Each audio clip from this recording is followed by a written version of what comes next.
আমরা চলে যাব এখন ডক্টর আলিফের কাছে এবং তার ঘটনা শুনবো আমরা। আসসালামু আলাইকুম লিসেনার্স, থ্যাংক ইউ রাসেল ভাই। ঘটনায় যাচ্ছি। ঘটনাটা গেল বছরের ডিসেম্বরে। যাদের পরিবারের সাথে এই ঘটনাটা ঘটে গেছে তারা মূলত একান্নবর্তী পরিবার, যা এখনকার সময় দেখা যায় না। তাদের সাথে এই সব কিছু শুরু হয় গত বছরের কোরবানি ঈদের দিন থেকে। ঢাকায় তাদের বাড়ি ছিল প্রায় 10 কাঠা জায়গার উপর। সৈয়দ পরিবারের সদস্য সংখ্যা ছিল 34 জন, তাই কে মামা কে চাচা সেটা বুঝিয়ে বলা সম্ভব হবে না। জাহিদ ভাইয়ের মতো করে জাহিদ ভাই বুঝাবে, পরিবারের সবাই মিলে সিদ্ধান্ত নিয়ে নেয় যে পুরা বাড়িটা ভেঙে ফেলে বিল্ডারদের হাতে দিয়ে দিবে বহুতল ভবন নির্মাণের জন্য। তাই সেই সকল কর্মকাণ্ড নিয়ে বাড়ির বড়রা ব্যস্ত ছিলেন। সৈয়দ সাহেবের বড় ছেলে কোরবানির দিন রাত 1টার দিকে আত্মীয়ের বাড়ি থেকে ফিরছিলেন রেল লাইন ধরে। তিনি যেভাবে হাঁটছিলেন সেভাবে যদি সে লাইনে ট্রেনে আসে তবে তার সামনে দিয়ে আসবে। তিনি হাঁটছিলেন, এমন সময় দেখতে পান একটা ট্রেন বিপরীতগামী লাইনের দিকে দাঁড়িয়ে আছে। তিনি তার মতো করে হেঁটে যাচ্ছিলেন। হঠাৎ তিনি শুনতে পান ট্রেনের ভেতর থেকে আর্তচিৎকার করে বাঁচার আকুতি করছে কেউ। আর তিনি শুনতে পান কিছু লোককে বলতে, তাড়াতাড়ি ধর, নলিটা কেটে ফেল, খতম করে দে, আরো অনেকগুলোকে সাইজ করা বাকি। তিনি পালাতে চাইলেও তার বিবেকে বাধা দেয়। তাই তিনি অনেক সাহস নিয়ে, ঝুঁকি নিয়ে ট্রেনের ভেতর ঢোকেন, অনেকগুলো পাথর নিয়ে, যা ট্রেনের লাইনে রাখা হয়। তিনি ভয়ে কাঁপছিলেন। তিনি ট্রেনের ঢোকার সাথে সাথেই ট্রেনের দরজা বন্ধ হয়ে যায়, আর তা দেখে তিনি আটকে ওঠেন এবং ভয়ে চিৎকার শুরু করে দেন। তিনি জানালা দিয়ে বের হতে পারছিলেন না, কারণ তিনি স্বাস্থ্যবান ছিলেন। সেই সময় দেখলেন দূরের একটা বগিতে একটা টাংস্টেন বাতির আলো জ্বলছে এবং আচমকা একজন লোক ধাপ করে ট্রেনের মধ্যে চলাচলের জায়গায় পড়ে যায়। তিনি দেখতে পান বর্ণনাতীত কিছু পশুর মতো দেহের বেশ কয়েকজন মানুষ তাকে চেপে ধরে রেখেছে এবং নেতার মতো কেউ একজন চমকালো কুড়াল নিয়ে নিচে পড়ে থাকে সেই লোকের ঘাড়ে কোপ মেরে বিচ্ছিন্ন করে দেয় সেই মাথা। এবং সেই বিচ্ছিন্ন মাথা গড়িয়ে গড়িয়ে 2টা বগি পেরিয়ে এসে সৈয়দ সাহেবের বড় ছেলে সেই বগিতে এসে থামে। তিনি বোধশূন্য হয়ে পড়েন, হাত পা অবশ হয়ে যায়, অজ্ঞান হওয়ার মতো অবস্থা। তিনি দেখতে পান সেই পশুরূপী মানুষগুলো খুবলে খুবলে সেই পড়ে থাকা মৃত মানুষের শরীরের অংশ চিবাচ্ছে। তিনি ভয়ে কোনোভাবে কালেমা পড়ার সাথে সাথেই সেই জীবগুলোর নেতা তার দিকে ঘুরে তাকায় এবং সেই কুড়াল হাতে এগিয়ে আসেন তার দিকে। সৈয়দ সাহেবের বড় ছেলের পুরো শরীর ক্লান্ত বোধহীন ছিল। সেই নেতার মতো জীবটা কুড়াল দিয়ে ওনার কোমরে আঘাত করে এবং যন্ত্রণায় তিনি জ্ঞান হারিয়ে ফেলেন। ফজরের নামাজের সময় সৈয়দ সাহেবের বড় ছেলেকে রেললাইনের পাশের টঙের দোকানে বেঞ্চের উপর শোয়া অবস্থায় পাওয়া যায়। 4 দিন পর হাসপাতালে তার জ্ঞান ফেরে। এরপর আর কিছুদিন যাওয়ার পর তিনি তার বাবা সৈয়দ সাহেবকে এই ঘটনাটা পুরার কথা বলেন। সৈয়দ সাহেব তার এলাকার ইমাম সাহেবকে এনে তার বড় ছেলের সাথে হওয়া ঘটনার কথা বললে সেই ইমাম দুয়া দুরুদ পরে ফু দিয়ে যান। ইমাম বলেন, রেল লাইন অনেক সময় দুর্ঘটনা ঘটে, অনেক কিছুই হতে পারে। রাতে যে সময় সে আসছে সে সময়টা ভালো ছিল না। এছাড়া কোরবানির দিন ছিল, লাইনের চারপাশে ময়লা ছিল কোরবানির। হয়তো কিছু খারাপ জিন লাইনের আশেপাশের কোরবানির উচ্ছিষ্ট নিয়ে ব্যস্ত ছিল, ওরাই হয়তো ভয় দেখিয়েছে। একটু ছোট করে বলে রাখি, আমাদের সামনের লেকচারে কিন্তু এইসব জিনিসগুলো থাকবে। তো যাই হোক, ওরাই হয়তো ভয় দেখিয়েছে, যেহেতু তিনি একা ছিলেন। ইমাম বলে দিয়েছিলেন তিনি যেন আর রেল লাইন ধরে কোথাও যাওয়া আসা যেন না করেন। যেদিন তিনি বাসায় ফেরেন সেদিন কোনো কারণে তার ছোট ভাই দেরি করে বাসায় ফিরেছিল। তিনি এসে দেখলেন বাসার মূল গেট খোলা। ভেতরে প্রবেশ করতেই তার পিলে চমকে যায়। দারোয়ান পার্কিং এর সামনে পিঠ তার দিকে কাত হয়ে পড়ে আছে, আর তার চারপাশে তাজা রক্ত। দারোয়ানের শরীরটা কাত হয়ে পড়ে যায় এবং তিনি দেখতে পান গলিয়ে তার কাটা গলা থেকে রক্ত ঝরে পড়ছে এবং কেমন একটা হাড় হিম করার শব্দ বেরিয়ে আসছে সেই কাটা জায়গা দিয়ে। মৃত্যু যন্ত্রণায় কাঁপছিল তার শরীর। এটা দেখে তিনি একটা চিৎকার দিয়ে তার ঘরে প্রবেশ করেন। ঠিক সেই সময় তিনি অসাড় হয়ে মুখ থুবড়ে পড়ে যান। তিনি সেই সময় মাটিতে পড়ে থাকা অবস্থায় দেখতে পান বেশ কয়েকজন লোক বাড়ির উত্তর দিকের কোনায় গর্ত খুঁড়ছে। নেতার মতো দেখতে একজন নির্দেশ মোতাবেক কাজ করছিল। তিনি আপ্রাণ চেষ্টা করে চিৎকার করতে পারছিলেন না। তিনি দেখতে পান সেই লোকগুলো একটা কালো কাপড়ের মধ্য থেকে রক্তাক্ত কিছু বের করে সেই গর্তে রেখে দিল এবং কিছু একটা সেই গর্তে ভরে দিল। আর ঠিক তখন সেই লোকগুলোর নেতার সাথে তার চোখাচোখি হয়ে যায়। সেই লোকের হাতে ইট জাতীয় কিছু ছিল, আর সেটা হাতে নিয়ে সেই দারোয়ানের কাছে এসে তার নিথর দেহটাকে আঘাত করতে লাগলো। এরপর ওনার আর কিছু মনে ছিল না। সকালে ঘুম ভেঙে যায় তার হাসপাতালে। তিনি তোতলাতে তোতলাতে তার ছেলেকে শুধু বলতে লাগলেন, দারোয়ানকে মেরে দিয়েছে কতগুলা লোক, দারোয়ানকে মেরে দিয়েছে। তাকে শান্ত করা হয় এবং আশ্বস্ত করা হয় দারোয়ান পুরো ঠিক আছে। সেই রাতে দারোয়ানের সাথে আরেক ঘটনা ঘটেছিল। তখন সৈয়দ সাহেবের ছোট ছেলে রাতের সবকিছু শেয়ার করে এবং সব কথা সৈয়দ সাহেবের কাছে জানানো হয়। সৈয়দ সাহেব দারোয়ানকে জিজ্ঞেস করেন, রাতে কি হয়েছিল রে? দারোয়ান বলেন, রাতে তিনি ডিউটি করছিলেন, হঠাৎ তিনি বেশ কয়েকজন লোকের আলাপ আলোচনা শুনতে পান। তিনি দেখতে পান কিছু লোক বাড়ির ভিতরে উত্তর দিকে গর্ত খুঁড়ছে। তিনি লাঠি হাতে নিয়ে আলো জ্বালিয়ে দেন এবং চোর চোর বলে চিৎকার দেন। আর ঠিক তখনই দেখতে পান বাড়ির ভেতরে থাকা 12 থেকে 13 ফিট উচ্চতায় আম গাছ থেকে কালো শরীরের কেউ লাফ দিয়ে নিচে নেমে আসে তার দিকে। তার গলা চেপে তাকে শূন্যে তুলে ধরে। এরপর থেকে তার আর কিছুই মনে নাই। হুঁশ ফিরে তিনি দেখতে পান সৈয়দ সাহেবের ছোট ছেলে জ্ঞান হারিয়ে পড়ে আছেন। এরপর তিনি সবাইকে ডেকে তোলেন এবং তাকে হাসপাতালে নিয়ে যান। তো সৈয়দ সাহেবের বুঝতে বাকি রইল না কোনো খারাপ কিছুর ছায়া পড়ে গেছে তাদের ছেলেদের উপর। কারণ কদিন আগে তার বড় ছেলের ক্ষতি হলো, আজ হলো ছোট ছেলের। তো এদিকে দারোয়ানের চাকরি ছেড়ে দেন ভয়ের কারণে। সৈয়দ সাহেব তার পরিচিত ইমামকে পুনরায় ডেকে পাঠান এবং তাকে নিয়ে যায় সেসব জায়গায় যেখানে তার ছোট ছেলে এবং দারোয়ান গর্ত খুঁড়তে দেখেছিল। তারা সেখানে যে দেখেন চারপাশে 4টা গর্ত, চারটা অবস্থা এরকমই আর কি। গর্ত না থাকলে সেই জায়গার ঘাসের অবস্থাটা অন্যরকম অবস্থা আর কি। 10 কাঠা জায়গা আগে বলেছিলাম, আলগা ঘাস দিয়ে ঢাকা আছে। কিছু এমন সন্দেহজনক হলো, ইমাম সাহেব বসে সে আলগা ঘাসের স্তর সরাতে যখন গেলেন তখন একটা শব্দ হলো তাদের মাথার উপরে। তো মাথার উপরে যে শব্দটা হলো সেটা একটা চাবুক মারার শব্দ। আর তখনই ওই আম গাছের একটা ডাল ভেঙে পড়ে তাদের পাশে। এমন ঘটনায় তারা দুইজনই ভয় পেয়ে যায় এবং সেখান থেকে সরে আসেন। ইমাম সাহেব তাদের সাবধান থাকার পরামর্শ দেন এবং সেখান থেকে চলে যান। সৈয়দ সাহেব বুঝতে পারেন যেহেতু তাদের জমির ডিল বাবদ টাকা এবং ফ্ল্যাট পাবেন, এজন্য হয়তো কেউ জিন চালান দিতে পারে যাতে করে ডিল না হয়। এজন্য সৈয়দ সাহেব মোহাম্মদপুরের একজন হুজুরের সাথে দেখা করে সবিস্তরে তাদের সমস্যা খুলে বলেন। সৈয়দ সাহেবের ছোট ছেলে কিন্তু সেদিনের পর থেকে বিছানা থেকে উঠতে পারেননি। তিনি তার কোমরের নিচ থেকে কোনো অনুভূতি পেতেন না। সব শুনে সেই হুজুর এক বৃহস্পতিবারে আসেন তাদের বাড়িতে। তিনি এসে তার ছেলেকে ঝাড়ফুঁক করেন এবং তাদের বাসার ভেতরের মধ্যে যে ডাইনিং রুমটা ছিল সেখানে বসেন এবং দোয়া দুরূদ পড়তে শুরু করেন। হঠাৎ তিনি কথা বলতে শুরু করেন। তার হুবহু কথাটা এমন ছিল, এমন জমির বেচার কেনার উদ্দেশ্য নিয়েছেন, জমিতে এরা কাউকেই থাকতে দেবে না। এদের পাঠানো হয়েছে এই জমি থেকে আপনাদের উৎখাত করতে। আমি জানি না কি কারণ, কিন্তু অবশ্যই কোনো একটা কারণ আছে। এই বাড়িতে যারা আছে তারা অবশ্যই কারোর অঘটন ঘটাবে। জঙ্গলের বাসিন্দাদের লোকালয়ে এনে বন্ধ করে রেখেছে। চলে যান বড় বিপদের আগেই। তো সৈয়দ সাহেব বলেন, কেন যাব হুজুর? আমার বাপ দাদারা সম্পত্তি, আমাদের হক কেউ ছিনিয়ে নিতে পারবে? আপনি কিছু করেন।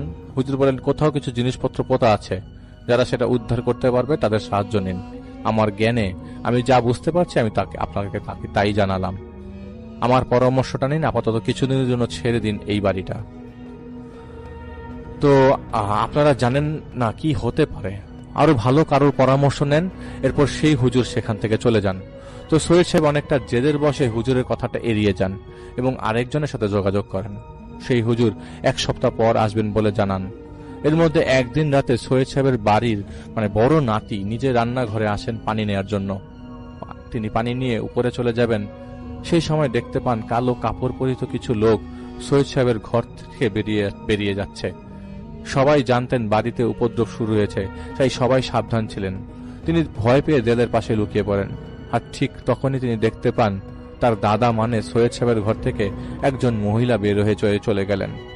তিনি কোনোভাবে তার দাদার ঘরে যে দেখতে পান তার দাদা একদম ভালো আছেন এবং ঘুমাচ্ছেন।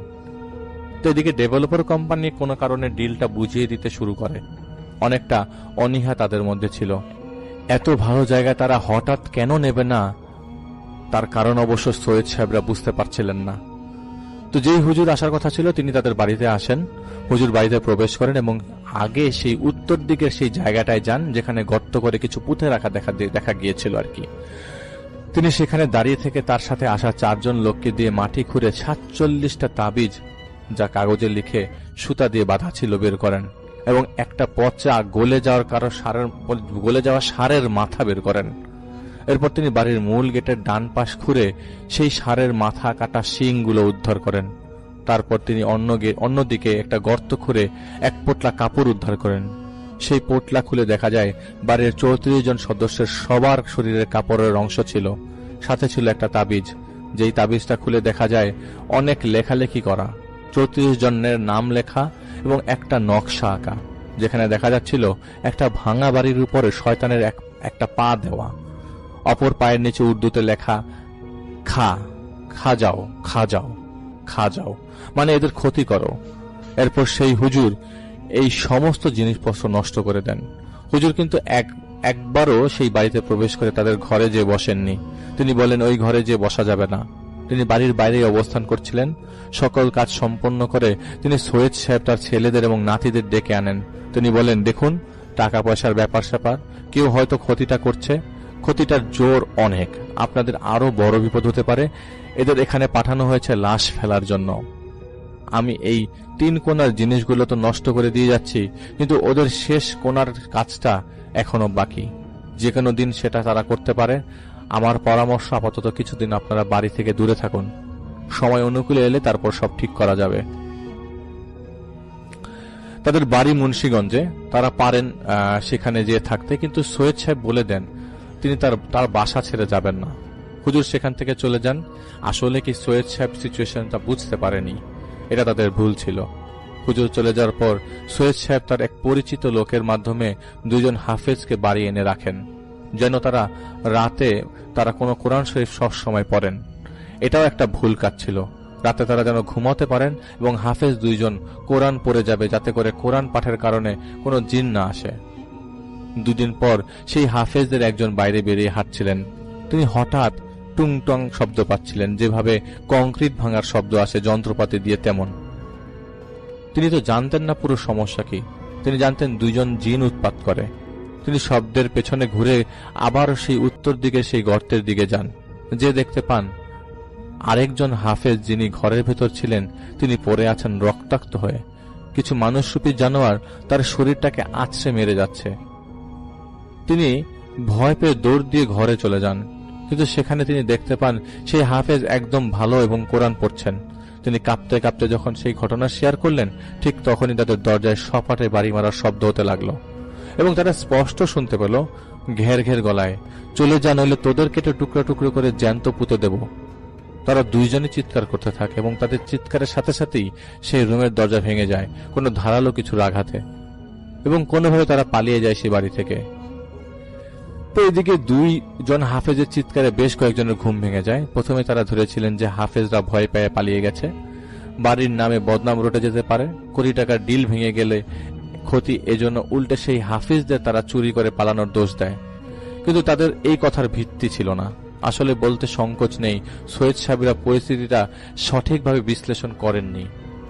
2 দিন পর একদিন রাতে খাবার টেবিলে বসে তারা খাবার পরিবেশন করার সময় দেখতে পান খাবারে ইঁদুর মারার বিষ মেশানো ছিল। এমন ভাবে ছিল যেন মনে হচ্ছে সদ্য কেউ ছাড়িয়ে গেছে। রাতে খুব জোরে জোরে শব্দ হতো আম গাছের কাছে কুড়াল দিয়ে গাছ কাটার, ডাল ভেঙে পড়ার। বাথরুম থেকে বোটকা গন্ধ আসত এবং প্রচুর লোম পাওয়া যেত বিভিন্ন পশুর। তো সৈয়দ সাহেবের নাতিদের বাচ্চারা প্রতি রাতে ভয় পেত, ভয় পেয়ে কেঁদে উঠত। তাদের শরীরে আঁচড়ের দাগ পড়া শুরু হয়। এসব কারণে সৈয়দ সাহেবরা নাতি বউদের তাদের সন্তানদের বাড়ি ছেড়ে চলে যান, কেননা প্রচন্ড নিরাপত্তাহীনতায় ভুগছিলেন তারা। বাকি লোকরা চলে না যাওয়ার পেছনে কারণ ছিল জেদ। তাদের মনোভাব ছিল তাদের বাড়ি থেকে তাদের তাড়ানোর সাহস কার তারা দেখে ছাড়বেনি। একটা কথা আমি জাহিদ বলতে চাই, কিছু সময় আমাদের অনুকূলে থাকে না, অপেক্ষা করে সেই সময়টা কাটিয়ে দেওয়া উচিত। এটা জাহিদ ভাইয়ের মেসেজ। আমরা আশরাফুল মাখলুকাত, কিন্তু তারপরও তো ক্ষতির শিকার হয়ে যাচ্ছি অজ্ঞতার কারণে। আপনি যাকে চোখে দেখছেন তার সাথে পারবেন শক্তি সামর্থ্যে, কিন্তু যাকে দেখছেন না তার সাথে শক্তি প্রদর্শন করে কিছুই হবে না। বুদ্ধির প্রয়োগ করে তাকে হারানো যায়। জাহিদ ভাই এত বছর ধরে এই কাজগুলো করছে, কখনো এই ভুল করেনি, কিন্তু এখনো আমাদের মাঝে অনেকে এই ভুল করে যায়। তো জাহিদ বলেছেন, যখন আপনি এই শক্তিকে পরাজিত করে ফেলবেন, তারপর একটুখানি হিসাব করে দেখুন সে পরাজিত হওয়ার আগে কি পরিমাণ ক্ষতি করেছে আপনার। তার উদ্দেশ্য ঠিক সে সফল হয়ে যায়, তা হচ্ছে যে কোনোভাবে ক্ষতি করা। তো কয়েকদিন পর রাত 1টার দিকে পুরো বাড়ি জুড়ে কুকুরের কান্নার শব্দ আসতে লাগলো। বাড়ির বাইরে ঝড়ের কারণে বিদ্যুৎ ছিল না, কেন যেন সবাই ঘুম থেকে জেগে ওঠেন। কিছুক্ষণ পর থেকে তারা নিজেদের ঘরেই দেখতে পান আসবাবপত্র ওটা ছুঁড়ে ফেলা হচ্ছে এদিক ওদিক, এমনকি পুরনো দিনের বড় আলমারি পর্যন্ত সরে গেল এবং এটা সরে পড়ে যায়। তো সৈয়দ সাহেবের বড় ছেলে কোন রকম ঘর থেকে বের হয়ে সবাইকে বাড়ি থেকে বের হয়ে যেতে বলেন, কিন্তু অন্ধকারের কারণে তিনি কিছু একটার সাথে হোঁচট খেয়ে পড়ে যায় এবং বিদ্যুৎ চমকানোর আলোতে কয়েক মুহূর্তের জন্য তিনি সেই কাটা মাথাটা দেখতে পান, যেটা তিনি কোরবানির রাতে রেল লাইনে সেই ভুতুরে ট্রেনের মধ্যে দেখেছিলেন। তার মানে হচ্ছিল সেই মাথাটা হাসছে এবং হঠাৎ অন্ধকারে সেই মাথাটা এসে ওনার গালে কামড় দিয়ে দেয়। তিনি চিৎকার করতে করতে উঠে যান এবং কোনোভাবে আর সবার মতো বের হয়ে যাবেন, ঠিক এমন সময়ে একটা চকচকা কুড়াল তার সামনে দিয়ে চলে যায় এবং দেয়ালে সেই কুড়ালটা বিঁধে যায়। তিনি জাহিদ ভাইকে বলেছিলেন তার স্পষ্ট মনে ছিল সেই কুড়ালের স্পর্শ তিনি পেয়েছিলেন। হয়তো 1 মিলি সেকেন্ড আগে যদি তিনি থাকতেন তবে সেই কুড়াল তার মাথায় লাগতে পারত। তারা সবাই বের হয়ে আসেন এবং প্রতিবেশীদের সাহায্য নিয়ে তারা পুনরায় বাসায় প্রবেশ করেন এবং দেখতে পান ডাইনিং টেবিলটা ভেঙে খান খান হয়ে পড়ে আছে এবং সেখানে মাটিতে চক্র আঁকা, চক্র মানে পেন্টাগ্রাম, লাল রং ছাগলের মাথা, মাটি পাতা জ্বলন্ত প্রদীপ এবং 34টি কাপড় এবং নরম মোম দিয়ে তৈরি ছোট ছোট পুতুলগুলোর উপরে সেই ছাগলের কাটা মাথা ছিল। পেন্টাগ্রামের মধ্যে আঁকা ছিল একটা শয়তানি আকৃতি, যার এক পায়ের নিচে ছিল ছোট ছোট মানুষ, অপর পায়ের নিচে ছিল সেই লাল রঙের সুতো। তার হাতে ছিল ধারালো কিছু। এটা দেখলে মনে হবে সেই শয়তান আকৃতি তার পায়ের নিচে সেই মানুষগুলোকে ভয়াবহ নজরে তাকিয়ে আছে। এটা দেখে সৈয়দ সাহেব অসুস্থ হয়ে পড়েন এবং সেদিন হাতে যা নিতে পেরেছিলেন তা হাতে নিয়ে তারা বাড়ি থেকে ত্যাগ করেন। ঘর থেকে যা যা পারেন তারা নিয়ে বেরিয়ে যান মুন্সিগঞ্জে। বাড়িটা খালি যেন না থাকে এজন্য বাড়ি থেকে একজন দারোয়ান নিযুক্ত করা হলেও কাউকেই নিয়োগ দেওয়া সম্ভব হয়নি। তো এরপর বেশ কয়েকজন হুজুরের সাহায্য নেন তারা প্রচুর তাবিজ উদ্ধার করেন, কিন্তু বাসাটা শয়তানি আলামত থেকে উদ্ধার করতে পারছিলেন না। এদিকে সৈয়দ সাহেবের বড় এবং ছোট ছেলে অসুস্থ হয়ে পড়েন। তারা চলাফেরা করার শক্তি হারিয়ে ফেলেন। মুন্সিগঞ্জ যাওয়ার পরও তারা রক্ষা পাননি। সেখানে কার বাড়িতে প্রতিদিন প্রচুর পরিমাণে মাছের ঝাঁক চলে আসত। কীটপতঙ্গের উপদ্রব বেড়ে গিয়েছিল। রাত বিরাতে ঢিল পড়ত। এর মধ্যে একদিন সৈয়দ সাহেব এশার নামাজ পড়ছিলেন, হঠাৎ বিছানা থেকে পড়ে যান এবং তিনি দেখতে পান তার বিছানার নিচে একটা অজগর সাপ। তিনি উঠতে যাবেন, সেই সময় সেই সাপটা তাকে জড়িয়ে ধরে পিষতে শুরু করে।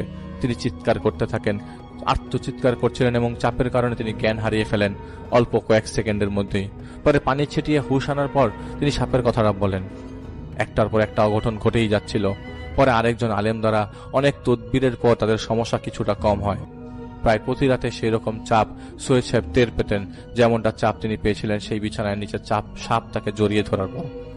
দুর্বিষহ হয়ে গেছিল তাদের জীবন অনেকদিন। একজন শক্ত মানসিকতার মানুষও ভেঙে যেত। কেন এত ক্ষতি করছে? কে এত ক্ষতি করছে? কেন করছে? এই প্রশ্নের উত্তর একজন আলেম বলেছিলেন, আপনার ক্ষতি যে করেছে সে চাচ্ছে আপনাদের বরবাদি। অনেক টাকা পাবেন জমির ডিলে, এটাই সমস্যা। আপনাদের ক্ষতি আপন লোকরা করেনি, বাইরের কেউ করছে এবং তাদের সামর্থ্য আছে ক্ষতি চালিয়ে যাওয়ার। কোনো সমাধান আসছিল না। একদিন রাতে বাড়ি ফেরার সময় সৈয়দ সাহেবের বড় ছেলে এবং ছোট ছেলে দেখতে পান 4 জন কালো কাপড় পরা লোক কলস কাঁধে নিয়ে বাড়ির মূল দরজা দিয়ে বেরিয়ে গেল। তারা দ্রুতই চেঁচামেচি করতে করতে বাড়িতে প্রবেশ করে দেখতে পান একটা কাঁচা ময়দা এবং মোম মেশানো পুতুল বাড়ির উঠানে রাখা এবং তার চারপাশে মাটিতে ধারালো কিছু দিয়ে লেখা। তাদের ধৈর্যের বাঁধ ভেঙে যায় এবং একটা লাঠি নিয়ে সেই পুতুলটা তারা বাড়ি মেরে ভেঙে ফেলে। একটা বাড়ি সেই পুতুলের লাগার পর তারা বিড়ালের একটা বিকট ডাক শুনতে পায়। পুনরায় বাড়ি মারলে তারা আবারও সেই বিড়ালের ডাকটা শুনতে পায়। এবার সেই ডাকটা সেখানে উপস্থিত সবার একদম পেছন থেকে আসে এবং চারপাশের গাছগুলোতে আলোড়ন শুরু হয়ে যায়। সেই রাতে একজন লোক এনে সেই পুতুল সরানো হয়। সেই পুতুল শখানেক পিন গাঁথা ছিল সেই পুতুলের ভেতর। বিচ্ছিন্ন অনেক কিছুই ঘটে যাচ্ছিল। বেশ ঘটছিল সৈয়দ সাহেব তার বড় এবং ছোট ছেলের সাথে। এইভাবে 4-5 মাস চলে যায় এবং ভাগ্যের লিখনে সৈয়দ সাহেবের নাতির সাথে জাহিদ ভাই দেখা হয়। তো সৈয়দ সাহেবের নাতি জাহিদ ভাইকে সবকিছু বলে নাই, কারণ তিনি বলেন তাদের গ্রামের বাড়িতে একটা বাগান আছে, বেশ কয়েকজন হুজুর চেষ্টা করছেন সেই বাগানে ঢুকতে, কারণ তারা জানতে পেরেছিল সেই বাগানে এমন কিছু আছে যার দ্বারা জানা যাবে কে তাদের ক্ষতি করছে। বেশ কয়েকটা তাবিজ তারা বের করে এনেছিলেন, কিন্তু তা দিয়ে জানা যায়নি কে ক্ষতি করেছে, কারণ সে একটার পর একটা ক্ষতি করেই যাচ্ছিল। এজন্য একটা ক্ষতি কাটিয়ে দেওয়া হলেও 2-3 দিন পর আবারও আরেকটি ক্ষতি হতো। তার সাথে কথা বলার সময় জাহিদ ভাই লক্ষ্য করে কেমন জানি তাড়াহুড়া করে কথা বলছে, খুব এক্সাইটেড হয়ে, ধীরে ধীরে ইমোশনাল হয়ে পড়েন এবং তাদের সুখের পরিবারের এই হালটা তিনি সহ্য করতে পারছিলেন না। উনি চলে যাওয়ার সময় যখন জাহিদ ভাইয়ের সাথে হাত মেলালেন, ঠিক সেই সময় এক পলকে জাহিদ ভাই কিছু একটা দেখলো লাল আকাশ, ভেঙে যাওয়া একটা গাছের নিচে 4 জন দাঁড়ানো। ওনার হাত ছাড়ার সাথে সাথে জাহিদ ভাইয়ের একটা ক্লান্তি অনুভব হলো। জাহিদ ভাই ওনাকে কিছু বুঝতে দিল না। রাতে জাহিদ ভাই আমির সাহেবকে জানায় সবিস্তারে যা যা সৈয়দ সাহেবের নাতি জাহিদ ভাইকে বলেছেন। জাহিদ ভাইয়ের প্রশ্ন ছিল কে এইভাবে তাদের পেছনে লেগে আছে, কারণ জাহিদ ভাই ধারণা ছিল এটা হিংসা বা শুধুমাত্র ক্ষতির উদ্দেশ্য নিয়ে করা হয়নি, অন্য কারণ আছে অবশ্যই। তো জাহিদ ভাইয়ের আমির সাহেব জাহিদ ভাইকে কিছুক্ষণ পর বলেন যে ক্ষতি করেছে আগে তাকে দেখতে হবে, জাহিদ বাগান থেকে সেই জাদুর জিনিসপত্র বের করতে হবে। এরপর জাহিদ ভাই এরপরে আমি বলতে পারবো যে কে করেছে, কেন করেছে। তো জাহিদ ভাইকে উনি শিখিয়ে দেন নিয়ম কানুন এবং জাহিদ ভাইকে তিনি বলেন কাল আসরের পর তাদের ঢাকার বাসায় যাও, যে যেখানে দেখো সমস্যা আছে কিনা, আমার মনে হয় না সমস্যা আছে, তাদেরকে ফিরিয়ে আনো সেই বাড়িতে যদি খারাপ লোকগুলোকে সরাতে পারো। যেই সমস্ত খারাপ জিনিসপত্র তুমি পাবে তা তুমি 333 বার একটা সূরা পরে ফু দিয়ে সরিয়ে সেই সব সরিষা তেলে সেই জিনিসপত্রগুলো পুড়িয়ে দিবে এবং বাড়ির উঠানে পুরাবে, জমজমের পানি ছিটিয়ে দিবে সেই খারাপ জিনিসপত্র উদ্ধার করার জায়গায়। মনে রেখো যাতে রাতে করা যাবে না, তাই আসরের পর করতে হবে এবং তোমাকে একা করতে হবে। জিনিসপত্রগুলো ধ্বংস হলে বাড়িটা কালো ছায়া থেকে মুক্তি পাবে। আমির সাহেবের কথা মতো পরদিন সৈয়দ সাহেবের নাতিকে নিয়ে জাহিদ ভাই সেই বাড়িতে প্রবেশ করে।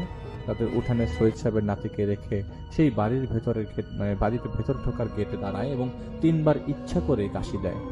জাহিদ ভাই স্পষ্ট বুঝতে পারছিল দ্বিতীয় তলা থেকে কেউ তাকিয়ে আছে জাহিদ ভাইয়ের দিকে। জাহিদ ভাই ঘরে প্রবেশ করতেই ডান দিকের একটা দরজায় চোখ পড়ে জাহিদ ভাইয়ের। মনে হচ্ছিল দরজার ওপাশে কেউ দাঁড়িয়ে দেখছে জাহিদ ভাইকে। জাহিদ ভাই ভয় না পেলেও ক্লান্তি অনুভব করছিল এবং শরীর কাটা দিচ্ছিল। তো জাহিদ ভাই সেই দরজা খুলে ফেলে এবং সেটা ছিল তাদের কিচেন, এবং ফ্লোরে একটা আঁচ জ্বলা মোম জ্বলে যাওয়া মোম পড়তে থাকে দেখে, এবং গোল একটা চক্রের ভেতর। জাহিদ ভাই সেই মোমটা তুলে নিয়ে বাইরে ছুঁড়ে মারে এবং ঠিক তখনই জাহিদ ভাই শুনতে পায় দোতলায় দৌড় দিয়ে চলে যাওয়ার শব্দ। জাহিদ ভাই বের হয়ে তাদের ডাইনিং টেবিলের দিকে কাছে যায়। 3 ভাগ হয়ে পড়েছিল সেই টেবিলটা। জাহিদ ভাই সেই পেন্টাগ্রামটা দেখে, যে পেন্টাগ্রামটা সর্বশেষ তারা বের হয়ে যাওয়ার দিন দেখেছিল। অনেক জায়গা দিয়ে অনেক কিছু মুছে গেলেও শয়তানের মুখের আকৃতি ছিল। এবং জাহিদ ভাই জানে না যে কেন সেই সময় তার মনে হচ্ছিল তার পেছনে কেউ দাঁড়িয়ে আছে। জাহিদ ভাই ঘুরে তাকালে কাউকেই দেখে না এবং দোতলার এক ঘরে গিয়ে দেখতে পায় দেয়ালে একটা মরা পাখির শুকনো দেহ ঝুলে আছে এবং তার নিচে প্রচুর পাখির পালক ছড়ানো ছিটানো অবস্থায় পড়া।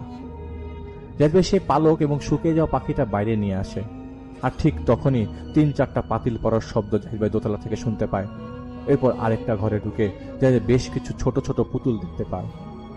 আর যখন জাহিদ ভাই পুতুলগুলো তুলতে যাবে, বিকট ভাবে বিড়ালের ডাক তাকে জাহিদ ভাই শুনতে থাকে এবং আচমকা শব্দের কারণে জাহিদ ভাই ভরকে যায়। তো জাহিদ ভাই পায়ের নিচ কাছে বেদ দিয়ে ফ্লোর মারলে যেমন শব্দ হয় ঠিক তেমন শব্দ পেতে লাগে। এইবার হাতে রিংটা পরে জাহিদ ভাই পুতুলগুলো নিয়ে চলে আসে। জাহিদের মনে হচ্ছিল জাহিদ ভাইয়ের পেছনে বড় বড় দা হাতে বেশ কয়েকজন ছুটে আসছে তাকে মারবে, কিন্তু অনেক সাহস করে দাঁতে দাঁত চেপে এই তো আরেকটু দূর এটা মনে মনে বলতে বলতে সেই বাড়ি থেকে বেরিয়ে আসে এবং আগে থেকেই তিনি যে সূরাটা পড়েছিলেন সেটা 333 বার পরে ফু দেয়া সরিষা তেল দিয়ে, তারপর কেরোসিন তেল দিয়ে সেই জাদুর পুতুল, মোম, পালক, কাপড় এগুলি তিনি জ্বালিয়ে দেন এবং জাহিদ ভাই বুঝতে পারছিল এক এক করে জাহিদ ভাইয়ের পেছন থেকে সেই বাড়ির জানালাগুলো দিয়ে বেশ কিছু কালো ছায়া সেই বাড়ি ছেড়ে চলে যায়।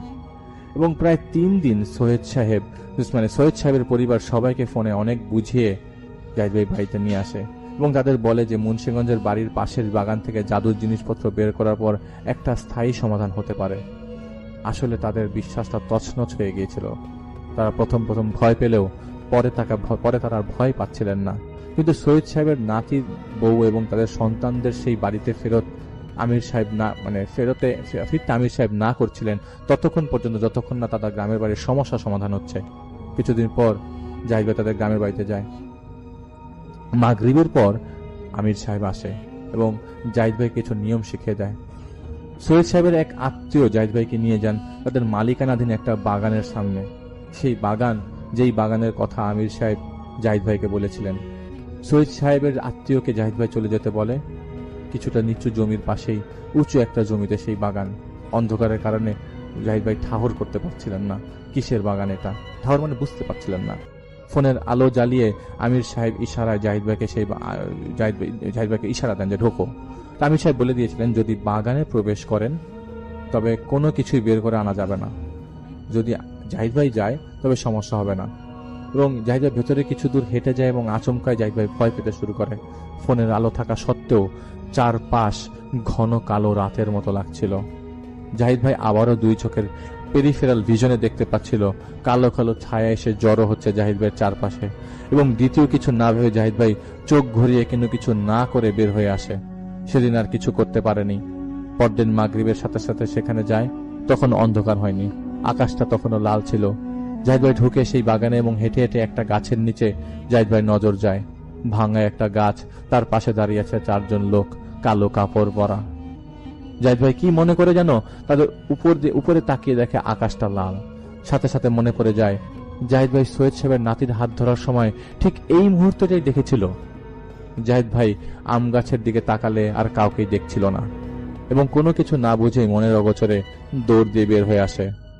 আমির সাহেব কিছুক্ষণ জাহিদ ভাইকে বুঝান এবং তার মনকে শান্ত করেন। মনের জোর নিয়ে অনেকক্ষণ পর আবার সেই বাগানে প্রবেশ করে এবং কোনো ভাবনাকে প্রশ্রয় না দিয়েই দ্রুত হেঁটে সেই ভাঙা গাছের গোড়ার মাটিটা হাত দিয়ে সরাতে শুরু করে। জাহিদ ভাইয়ের বেশ কিছু কাপড়ের পোটলা পায়। আর কিছু না পেয়ে যখন ফিরে আসবে ঠিক তখনই দূর থেকে আমির সাহেব বলেন, আরেকটু খুঁজো তো। ওনার কথায় জাহিদ ভাই পুটলিগুলো ফেলে যখন খুঁড়তে শুরু করে তখন জাহিদ ভাইয়ের চারপাশে মাটির ঢিল এসে পড়তে লাগলো। বিড়ালের কান্না, বিকট কান্নার শব্দ আসলো জাহিদ ভাইয়ের পেছন থেকে। বেশ কয়েকটা ছোট ছোট গাছের ডাল জাহিদ ভাইয়ের পাশে এসে পড়তে লাগলো। প্রচন্ড চাপে গোলমাল হয়ে জাহিদ ভাই আয়াতুল কুরসিটাও ঠিক মতো পড়তে পারেনি। জাহিদ ভাই ততক্ষণ একটা টিনের বাক্স পেয়ে যায়। আর ঠিক তখনই জাহিদ ভাই শুনতে পাচ্ছিলেন একটা ষাঁড়ের ডাক।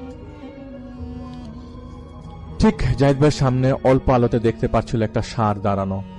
জাহিদ ভাই ভয় পেয়ে কোনোভাবে দৌড় দেয় সেই নিচু জমিটার উপর, যে উপরে পড়ে। জাহিদ ভাইয়ের পা মচকে যায় ঠিক তখনই। জাহিদ ভাই ব্যথার কারণে পা নাড়াতে পারছিল না। আর তখনই সেই ষাঁড়টা বাগানের সীমানায় দাঁড়িয়ে ফোঁস ফোঁস করছিল। জাহিদ ভাই দেখতে পায় আমির সাহেব জাহিদ ভাইয়ের পাশে দাঁড়িয়ে আছে। তিনি শান্ত করেন এবং সেই টিনের বাক্সটা নিজের হাতে নিয়ে নেন। এরপর অনেক কষ্ট করে ঢাকায় ফিরে আসে। 3 দিন পর আমির সাহেব রাতে আসেন এবং তিনি বলেন সৈয়দ সাহেবের ক্ষতি করেছেন তাদের গ্রামের একজন। যিনি দেখতে মনে হবে আলেম, কিন্তু সে একজন খারাপ লোক।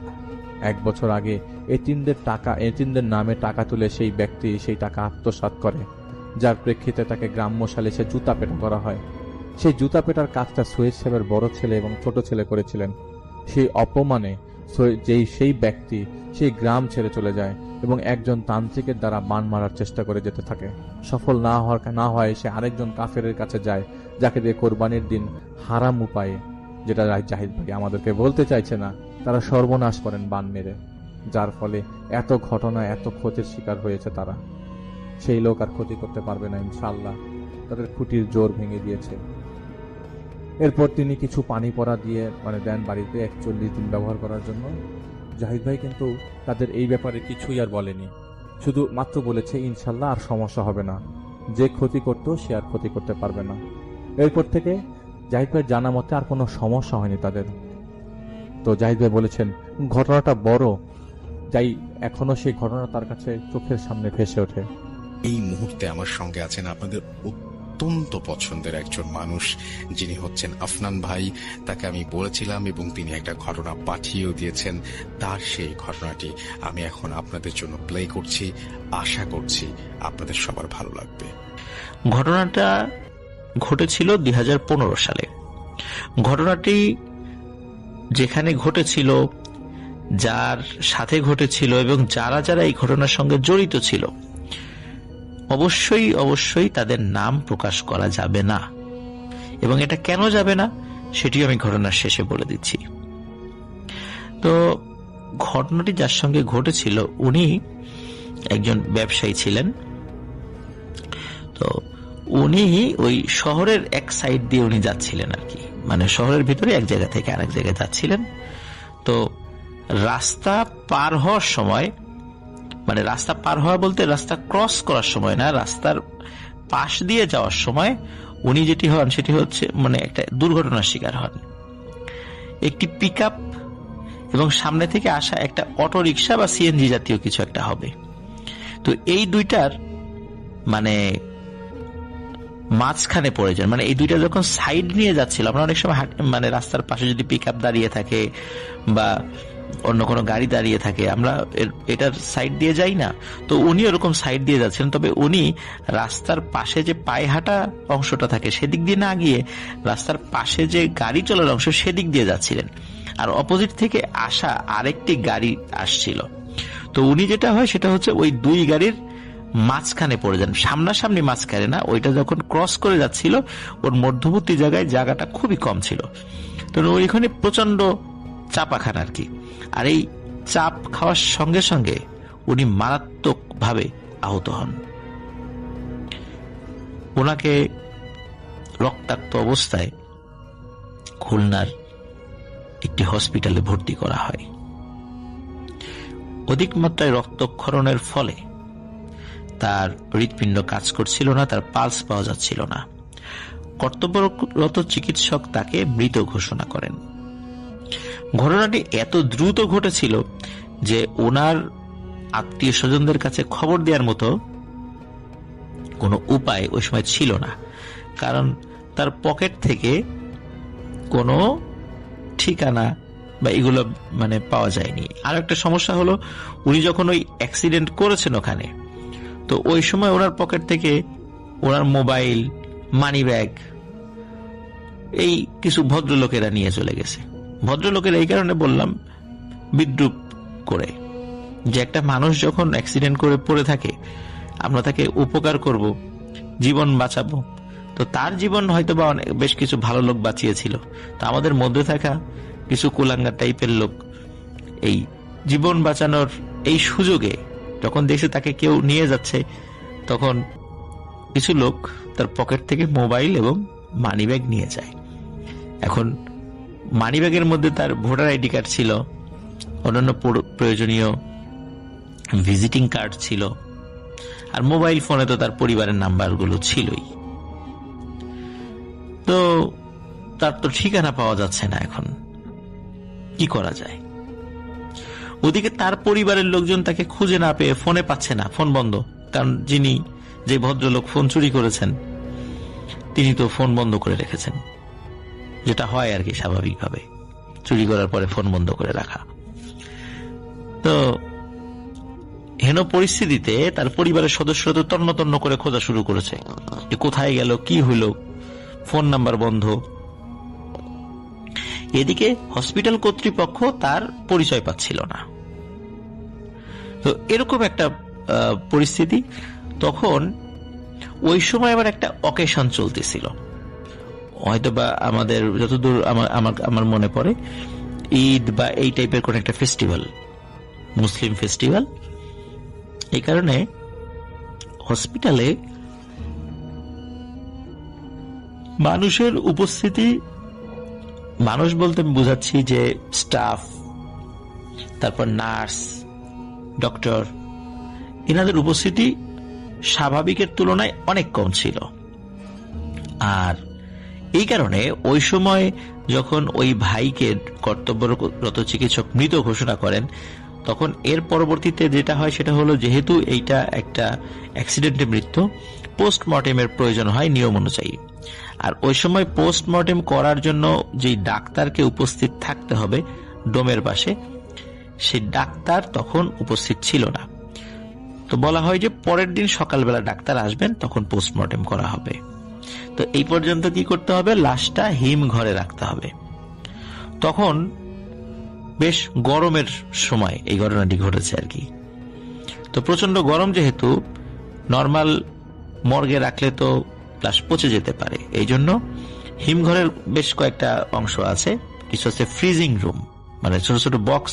ছোট বক্স বলতে একটা মানুষের ডেড বডি রাখার জন্য যে ধরনের বক্স থাকার দরকার, সেই বক্স থাকে, ওর ভিতরে ডেড বডি রাখা হয়। আর একটা আছে তো, সেটা হলো যে গরম রুমের মতো, সেখানে -3-4 ডিগ্রি সেলসিয়াস এরকম টেম্পারেচার থাকে।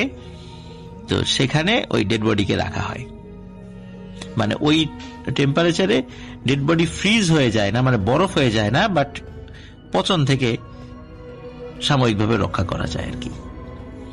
তো ওনাকে কি করা হলো, ওই ধরনের একটা রুমে রেখে দেওয়া হলো।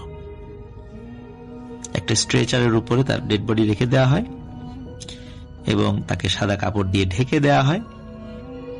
তারপর ওই রুম বন্ধ করে দিয়ে ডাক্তাররাও চলে যায়, হসপিটাল কর্তৃপক্ষ নাই ওদিকে। ওই সময় ডোমও উপস্থিত নাই। ডোমও সে চলে গেছে, তার বাড়িতে নাকি কি কাজ আছে, এই জন্য সেও অনুপস্থিত। আর ডোম এই কারণে অনুপস্থিত, যেহেতু ডাক্তার নাই, মানে আজকের রাতে অধিকাংশই সবাই ছুটিতে, যেহেতু লাশ কাটা হবে না, তো ডোম চিন্তা করেছে যাই আমি এই সুযোগে একটু বাড়িতে পরিবার পরিজনের সাথে একটু সময় কাটিয়ে আসি, এই চিন্তা করে সেও অনুপস্থিত ছিল। সে চিন্তা করেছে সকালে আসবো। এদিকে ঘটে যায় একটি ভয়ানক ঘটনা। শুরুতে বলেছিলাম এই ধরনের ঘটনা হয়তোবা 1 কোটিতে 1টি ঘটে কিনা সেটিও সন্দেহ। যেই ভাইকে তা মানে মৃত হিসাবে কর্তব্যরত চিকিৎসক মৃত ঘোষণা করেছিলেন, ওনাকে মানে উনি হঠাৎ রাতের বেলা ফিল করেন তার পালস ফিরে এসেছে, তার জ্ঞান ফিরে এসেছে। তিনি যখন চোখ খোলেন, চারদিকে ঘুটঘুটে অন্ধকার, প্রচন্ড ঠান্ডা, ঠান্ডায় তিনি জমে যাচ্ছিলেন। তিনি চিন্তা করছেন কি ব্যাপার, এত অন্ধকার কেন, আমি কোথায়? তিনি কিছুই মনে করতে পারছিলেন না। অনেক কষ্টে তিনি মনে করতে পারেন, ওহো আমি তো একটা অ্যাক্সিডেন্ট করেছিলাম, এরপর তার কিছু মনে নেই। উনি চিন্তা করলেন তাহলে কি অ্যাক্সিডেন্ট করার পর আমার দৃষ্টিশক্তি চলে গেল? উনি বোঝার চেষ্টা করছিলেন প্রথমে তার দৃষ্টিশক্তি চলে গিয়েছে কিনা, না তো এত অন্ধকার কেন লাগছে। তো উনি ফিল করলেন যে না, তার দৃষ্টিশক্তি ঠিকই আছে, কারণ মর্গের যেই জায়গাটাতে তাকে রাখা হয়েছিল ওই জায়গার মানে ওই দেয়ালের একদম উঁচুর দিকে কাঁচ লাগানো আছে এবং সেই কাঁচের পরিমাণ খুবই অল্প, যেহেতু এটা পুরোটা ফ্রিজিং রুমের মতোই বলা চলে আর কি। তো ওই দিক দিয়ে হালকা আলো প্রবেশ করছিল। তো ওটা দেখে উনি বুঝতে পারলেন উনি একটা ঘরের মধ্যে আছেন এবং ওই পাশটাতে আলো আছে। এখন ওই আলো এত কম আলো যে ওই রুমের মধ্যে ওইটুকু আলোয় কোনো প্রভাবই পড়ছে না, রুমের অন্ধকার মোটেও কাটছে না, জাস্ট ভেতর থেকে বোঝা যাচ্ছে যে বাহিরে আলো জ্বলছে, এরকমটা আর কি। তো উনি চিন্তা করলেন যে উনি কোথায় শুয়ে আছেন বা বসে আছেন, এই চিন্তা করলেন। উনি হাত দিয়ে বুঝতে পারলেন একটা স্টিলের স্ট্রেচারের উপরে উনি শুয়ে আছেন। তারপর উনি উঠে বসেন। বসার পর ওনার তো প্রচন্ড ঠান্ডা লাগছে। তখন উনি যেটি করেন সেটি হচ্ছে যে উনি ঠান্ডা থেকে বাঁচার জন্য পাগল হয়ে যান, কারণ ওনার শরীরে কোনো কাপড় ছিল না। কারণ হচ্ছে যে উনি তো দুর্ঘটনায় পতিত হয়ে ওনার শরীরের বিভিন্ন জায়গায় ছুলে গিয়েছিল। ডাক্তাররা কাঁচি দিয়ে ওনার শরীরের কাপড়গুলা কেটে ফেলেছিলেন তার উন্নত চিকিৎসার জন্য। আর যেহেতু উনি মারা গিয়েছিলেন, এই কারণে তার শরীরের উপর একটি সাদা কাপড় দিয়ে ঢেকে দেওয়া হয়েছিল। তো ওনার গায়ের উপরে যে চাদরটি ছিল, এত কম তাপমাত্রার কারণে তার প্রচন্ড শীত লাগছিল। তো উনি পাগল হয়ে গেছেন যে শীত থেকে বাঁচার জন্য। তখন উনি চিন্তা করছেন আশেপাশে কি কেউ আছে, আমি কোথায় দেখি আশেপাশে কোনো কাপড় আছে কিনা। উনি কিন্তু তখনও জানেন না যে আসলে কোথায় আছেন, কিসের মধ্যে আছেন, কি ভয়ঙ্কর একটি জায়গায় আছেন। তো উনি মানে খড়ের গোদায় সূচ খোঁজার মতো, মানে নিজের অজান্তেই, আমরা অনেক সময় এমন হয় না যে যখন মানে কোন একটা বিষয় এতটা উদ্বিগ্ন হয়ে যায় যে আশেপাশে কে আছে কি আছে, আমরা এই ধরনের চিন্তা না করে আমার প্রয়োজনীয় জিনিসটা মানে পাগলের মতো খুঁজতে থাকি। তো ওনার অবস্থাও ঠিক অমনটাই হয়েছে। পাগলের মতো উনি কাপড় খোঁজা শুরু করেছেন, কারণ উনি শীতে ওনার অবস্থা মানে প্রচন্ড খারাপ হয়ে যাচ্ছে। তো অদ্ভুত ব্যাপার, উনি খেয়াল করেন যে কাপড় উনি খুব দ্রুতই পেয়ে গেলেন। উনি যখনই ডানে বায়ে হাত বাড়িয়েছেন, কাপড়ের অভাব নাই, কারণ উনি যেখানে হাত দিচ্ছিলেন কাপড় পাচ্ছিলেন। তো যেহেতু উনি কাপড় পাচ্ছিলেন, দ্রুত সেগুলো নিয়ে ওনার শরীরে জড়িয়ে শরীরটা একটু গরম করেন। এর কিছুক্ষণ পর উনি ফিল করেন, আচ্ছা এত যে কাপড় আমি পেলাম হাত বানানোর পরেই, কাপড়গুলো যেখান থেকে তুললাম একটু নরম নরম ঠেকলো, মনে হলো নরম কোনো কিছুর উপর থেকে কাপড় নিলাম। উনি চিন্তা করছেন হয়তো বা কোনো আসবাবপত্র বা সোফা সেট, কিন্তু উনি আবার হাতটা দেখলেন যে না, এটা কোনো আসবাবপত্র বা সোফা সেট এগুলো না, এগুলো ওরকম একটা স্ট্রেচার যেটার উপরে সে শায়িত ছিল, আর স্ট্রেচারের উপর মানুষের অবয়বের কিছু শুয়ে আছে। তো সে তখন একজনকে ডাকে, এ ভাই, ও ভাই, ওঠেন ওঠেন, কিন্তু সে আর ওঠে না। এর মধ্যে একজন বলে ওঠে, কি ভাই, কি হয়েছে? তখন বলে যে খুব ঠান্ডা লাগতেছে। ঠান্ডা লাগতেছে? ঠান্ডা তো আমাদের লাগতেছে। তো বলে যে আমি কোথায় আছি? বলে কোথায় আছি সেটা কি আপনি দেখতে চান? বলে হ্যাঁ দেখতে চাই। তাহলে একটু অপেক্ষা করেন, লাইটটা দিই। উনি আবার মনে করেছিলেন উনি হয়তো বা হসপিটালের বেডে শুয়ে আছেন, আর যেহেতু রাত, এই কারণে সবাই যাতে ভালো করে ঘুমাতে পারে এই জন্য ওই রুমের লাইট বন্ধ করে রাখা হয়েছে। তো উনি আবার ওই যেই ব্যক্তি কথা বলে উঠেছে তাকে বলতেছেন যে ভাই লাইটটা দেয়া যাবে, অন্ধকারে তো কিছুই দেখি না। তখন তিনি বলেন যে আচ্ছা ঠিক আছে, লাইট দিচ্ছি। এ কথা বলার পর সত্যি লাইট জ্বলে ওঠে। জ্বলার পর উনি যেই জায়গাটাতে আছেন সেটা যে আসলে কি জায়গা সেটা উনি নিজে আবিষ্কার করেন যে সেটি একটা মর্গ। সেখানে অনেকগুলো লাশ রাখা আছে। এটা লাশ কাটা ঘর না, বাট লাশ রাখা আছে। তো উনি এই দৃশ্য দেখে প্রচন্ড ভয় পান। তিনি তার পাশের লোককে বলেন, ভাই এখানে শুধু লাশ আর লাশ। বলে হ্যাঁ ভাই, এখানে লাশ আর লাশ, কিন্তু জীবিত ব্যক্তি আমরা মাত্র 2 জন। বলে যে আপনিও জীবিত? বলে হ্যাঁ আমিও জীবিত, আমিও অ্যাক্সিডেন্ট করেছিলাম, কিন্তু জ্ঞান ফিরে এসেছে। তখন ওই লোকটি বলে আসেন আমরা দেখি এখানে কারা কারা কাপড় পরে, মানে কাপড় দিয়ে ঢাকা। কয়েকটা কাপড় তো সরিয়ে ফেলেছে লাইট জ্বালানোর পরে দেখা গেল। তো এর মধ্যে ওই ব্যক্তি একটা করে লাশ মানে দেখাচ্ছে, কাপড় উঁচা করছে এবং বলছে যে এই লোকটার নাম এই কারণে সে মারা গেছে। এই কথা বলে আবার ওই লাশটা ঢেকে দিচ্ছে কাপড় দিয়ে, আবার আর একটা লাশ দেখাচ্ছে। তখন বলতেছে যে ভাই আপনি যদি মানে অ্যাক্সিডেন্ট করে এখানে আসেন বা ডাক্তার আপনাকে মৃত ঘোষণা করেছিল এই কারণে আপনাকে এখানে রেখে গেছে, আপনি জানেন কিভাবে যে এই লাশগুলোর নাম এই কারণে সে মারা গেছে?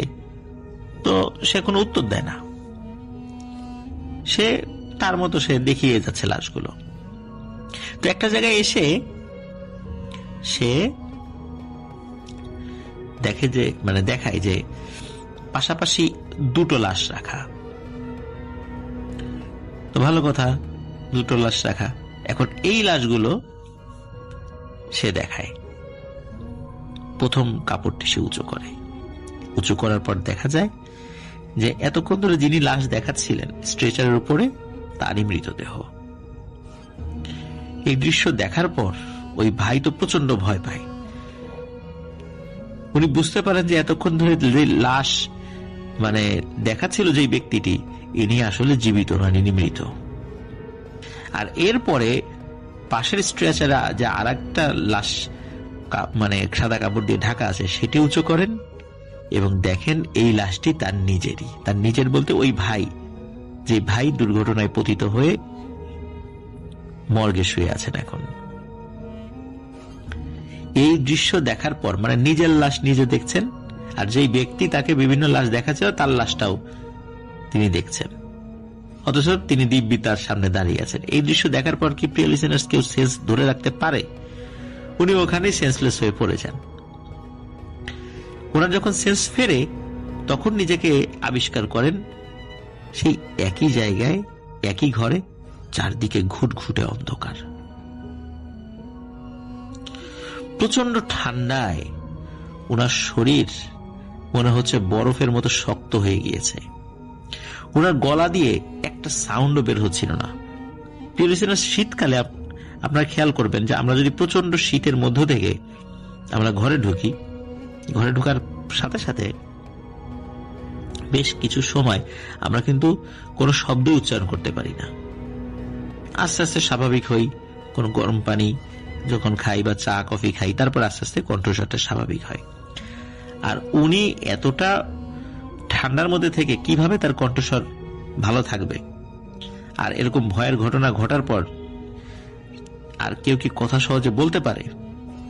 উনি শব্দ করার চেষ্টা করছিলেন, উনি চিৎকার করার চেষ্টা করছিলেন, কিন্তু পারছিলেন না, কারণ ওনার গলা দিয়ে কোনো স্বরই বের হচ্ছিল না। তো এই অবস্থায় উনি কতক্ষণ ছিলেন তার মনে নেই, তবে ওই অবস্থার কিছু সময় পর তিনি হয় ঘুমিয়ে পড়েন বা অজ্ঞান হয়ে পড়েন, দুটার একটা ঘটেছে। তার যখন আবারও জ্ঞান ফেরে তখন দেখে যে রাতের বেলা আলো যতটুকু আলো দেখেছিল এখন মনে হচ্ছে তার থেকে একটু বেশি আলো। তখন তিনি বুঝতে পারেন যে মনে হয় সকাল হয়ে গিয়েছে। প্রিয় লিসেনার্স, আমি শুরুতেই বলেছি আপনাদের মনে হতে পারে যে এরকম ফ্রিজিং রুমে আলো আসলো কোত্থেকে। ওই দেয়ালের একদম উপরের দিকে সামান্য একটু অংশে কাচের একটা বর্ডার রয়েছে, কাচ, কিন্তু সেদিক দিয়ে কোনো বাতাস ঢোকে না, জাস্ট এমনিতে আর কি। ছাদ এবং দেয়ালের ঠিক সংযোগ স্থলে একটু কাচ রয়েছে। ওদিকে কি হয়েছে, সকালবেলা ডোম চলে আসে। ডোম চলে আসার পর সে তো মর্গের দরজা খোলে, আর যখনই ওই দরজা খোলার জন্য দরজার ওই বাহির থেকে একটু খটখট আওয়াজ হচ্ছিল, তখনই কিন্তু ওই ভাই টের পেয়েছিলেন যে কেউ দরজা খুলছে। আর উনি একে তো এই লাশের সাথে সারা রাত কাটিয়েছেন, তারপর ওনার সাথে এরকম ভয়ঙ্কর ঘটনা ঘটেছে। উনি কি করেছেন, ওই যখন বুঝতে পেরেছেন যে যেদিক থেকে শব্দ আসছে, দরজা শব্দ, উনি ওই শব্দ ধরে ওইদিকে দৌড় দেওয়ার চেষ্টা করেছেন। ওদিকে মর্গের দরজা খোলার সাথে সাথে ডোম দেখছে যে সাদা কাপড় পরা এক লাশ তার দিকে দৌড়ে আসছে। এই দৃশ্য দেখার পর উনি এক টান দিয়ে দরজা আবার লাগিয়ে দিয়ে ও বাবা গো মাগো ভূত ভূত বলে দৌড়ানো শুরু করেছেন। দৌড়ে সরাসরি ডক্টরস রুমের ভিতরে চলে যান, বলেন যে মর্গের মধ্যে ভূত, লাশ জীবিত হয়ে গেছে। সবাই বলে যে তুমি রাত্রে কি একটু বেশি টেশি খাইছো, অতিমাত্রায় খাওয়ার কারণে এখনো জ্ঞানে আসতে পারো না, এখনো মাতাল অবস্থায় আছো। তো তিনি বলছেন যে না, আমি রাত্রে এক ফোঁটা মদও ধরিনি, আমি সম্পূর্ণ সেন্সে আছি, বিশ্বাস না হয় আপনারা চলেন। কেউ বিশ্বাস করে না। যাই হোক, সে যখন বলে যে বিশ্বাস তাকে করার জন্য অনেক রিকোয়েস্ট করে, অবশেষে একজন ডাক্তার এবং আরো কয়েকজন স্টাফ তারা আসে। তারা আসার পর আবার এইবার কি হয়েছে, ওই দরজা যখন বন্ধ করে দিয়েছিল বাহির থেকে আবার, তখন ওই দরজার পাশেই উনি বসেছিলেন এই আশায় বসেছিলেন যে আবার দরজা খুলবে। তো ওনারা এসে যখন আবার দরজা খোলেন, তখন দরজার সাথে যেহেতু উনি হেলান দিয়েছিল, উনি মানে একটু বাহির দিকে পড়ে যান এবং পড়েই নজরা শুরু করেন। আবার উনি উঠে দাঁড়িয়ে মানে এতটা ভয় পেয়েছিলেন যে মানুষকে জড়িয়ে ধরার চেষ্টা করছিলেন। প্রচন্ড ঠান্ডা, তো ঠান্ডার মধ্যে ছিলেন আর কি।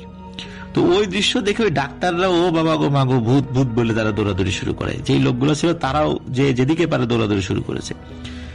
এদিকে হসপিটালের মধ্যে মানে চিৎকার চেঁচামেচি শুরু হয়ে যায়। লাশ কাটা ঘরে লাশ উঠে বসেছে, লাশ কথা বলে, লাশ দৌড়াদৌড়ি শুরু করছে। তো এটা যে চারদিকে চাউর হয়ে গেল, চারদিকে আতঙ্ক বিরাজ করা শুরু করলো। লোকজন আরো এগিয়ে আসলো এবং এগিয়ে এসে দেখে যে না, আসলে লাশ না, যাকে গত রাতে মৃত ভেবে ডেথ সার্টিফিকেট দেওয়া হয়েছিল সে দিব্যি জীবিত। তখন সে ইশারা ইঙ্গিতে বোঝা যায় তার অবস্থা খারাপ।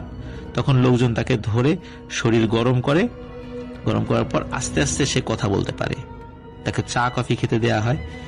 সে আস্তে আস্তে খেয়ে তার কণ্ঠস্বর একটু একটু করে ফিরে আসতে থাকে। তখন তার বাড়িতে খবর দিতে বলে। তার বাড়িতে খবর দেওয়ার পর লোকজন চলে আসে। লোকজন কিন্তু জানতোই না এই অবস্থা।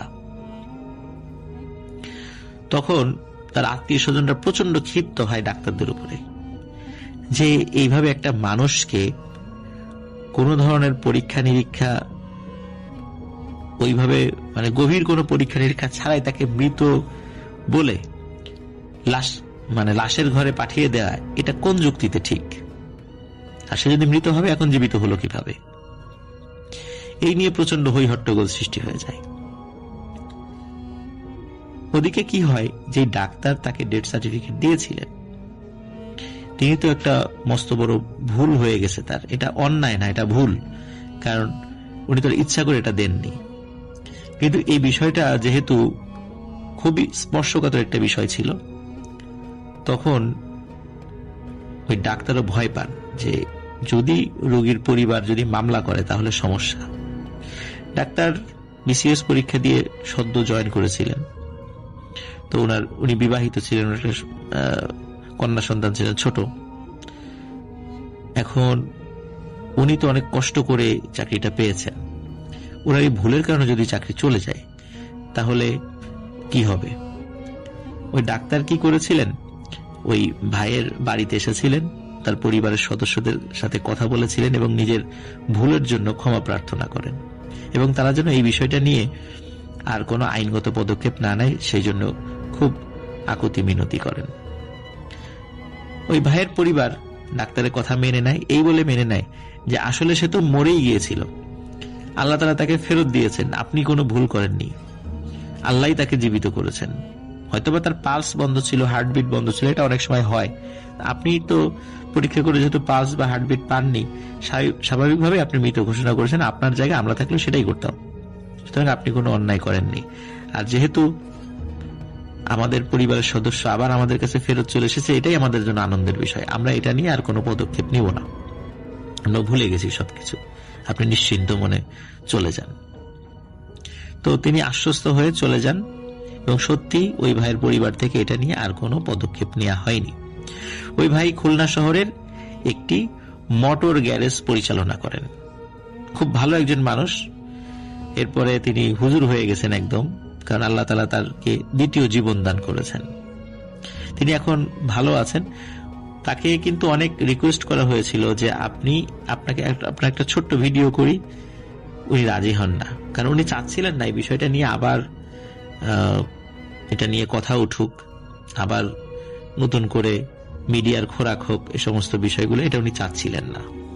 যার কারণে উনি বলেছিলেন যে নাম প্রকাশ না করার শর্তে, কোন হসপিটাল, কোন ডাক্তার, এগুলো না বলার শর্তে এটা বলা যাবে, কিন্তু কোনোভাবেই তিনি তার কোনো লিখিত স্টেটমেন্ট বা ভিডিও বা অডিও কোনো স্টেটমেন্ট দেবেন না। তো এই কারণে আমরা নাম বা অন্যান্য যেই জায়গাগুলো, এই জায়গাগুলো কোনো কিছু বলতে পারলাম না। প্রিয় লিসেনার্স, আপনি একবার ভাবুন যে বা ওই ব্যক্তির জায়গায় আমরা যদি আমাদের নিজেকে চিন্তা করি তাহলে কেমন মনে হবে? সারাটা রাত লাশের সঙ্গে কাটানো, আবার একটি লাশ সে উঠে লাইট দিয়ে তাকে অন্য লাশগুলোর সাথে পরিচয় করিয়ে দিচ্ছে যে কোন লাশ কিভাবে মারা গেছে। বা কোন ব্যক্তি কিভাবে মারা গেছে। আর শেষে দেখা গেল যে দুটো লাশ শায়িত আছে স্ট্রেচারের উপরে, একটা হচ্ছে যে ব্যক্তি তাকে দেখাচ্ছে তার লাশ, আর একটা ওই ভাইয়েরই লাশ। এই দৃশ্য দেখার পর কারো কি সেন্স ঠিক থাকতে পারে প্রিয় লিসেনার্স? নিশ্চয়ই না। আর এইভাবে হার্টবিট বন্ধ হয়ে যাওয়ার পর আবার সচল হওয়া, অনেক সময় দেখা গিয়েছে কবর দেয়া হয়ে গেছে, কবরের মধ্যেও সে জ্ঞান ফিরে পেয়েছে, পরে কবর ভেঙে উঠে এসেছে। এরকম ঘটনাও কিন্তু কালে ভদ্রে ঘটে, হয়তোবা সচরাচর ঘটে না, কিন্তু বহু বছর পর পর এই ধরনের মিরাকল ঘটনা কিন্তু ঘটে। আমিও ছোটবেলায় শুনেছি এরকম একটি ঘটনা, তবে সেই ঘটনার স্থান কাল এটা তো আমরা জানি না। Thank you so much. আপনার ঘটনার জন্য আপনাকে অনেক ধন্যবাদ। এবং আমরা চলে যাব আমাদের পরবর্তী অতিথির কাছে। আশা করছি যে তার যে শোনানো ঘটনাটা, সেই ঘটনাটা আপনাদের ভালো লাগবে। এই সময়টাকে আমি কখনোই ভুলতে পারবো না, কারণ এই সময় থেকে আমার জীবনে সবকিছু বদলে যেতে শুরু করেছিল। আমার নাম রাশেদ মাহমুদ, পেশায় আমি একজন রেডিও টেকনিশিয়ান। ঢাকার বাইরে পুরনো একটা ট্রান্সমিশন স্টেশনে লাইট শিফট করি। জায়গাটা খুব বেশি মানুষ জানে না। শহর থেকে প্রায় 20 কিলোমিটার দূর, চারপাশে ঝোপঝাড় আর নির্জন। অনেকে বলে রেডিও স্টেশন মানেই নাকি অদ্ভুত সব ঘটনা ঘটে। আমি এসব বিশ্বাস করতাম না, কিন্তু সেই রাতের পর আর কখনো অবিশ্বাস করতে পারিনি। পরিত্যক্ত স্টেশনটা তৈরি হয়েছিল 90 দশকে। নতুন প্রযুক্তি আসার পর মূল প্রচার বন্ধ হয়ে যায়। এখন শুধু জরুরি সম্প্রচার আর কিছু নির্দিষ্ট ফ্রিকোয়েন্সি মনিটর করার কাজ হয়। নাইট শিফটে আমি একাই থাকি।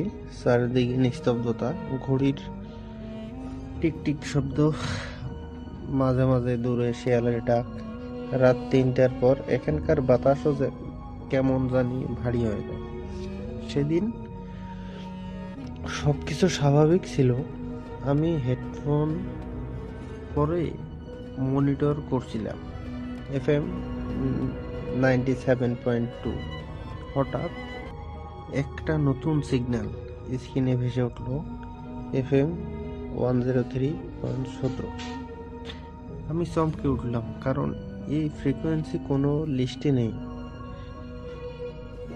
অজানা কণ্ঠ, হেডফোনে হালকা স্টিক শব্দ, তারপর একটা কণ্ঠ খুব ধীরে ধীরে, খুব ভারী। হ্যালো, কেউ শুনতে পারছো? আমি ভাবলাম হয়তো কোনো পাইরেট রেডিও। মাইকে বললাম। কয়েক সেকেন্ড নীরবতা, তারপর কণ্ঠটা বলল, আপনি কি আমাকে সাহায্য করতে পারেন? অদ্ভুত, না পুরুষ না নারী, মাঝামাঝি কিছু। আমি জিজ্ঞেস করলাম, আপনি কে?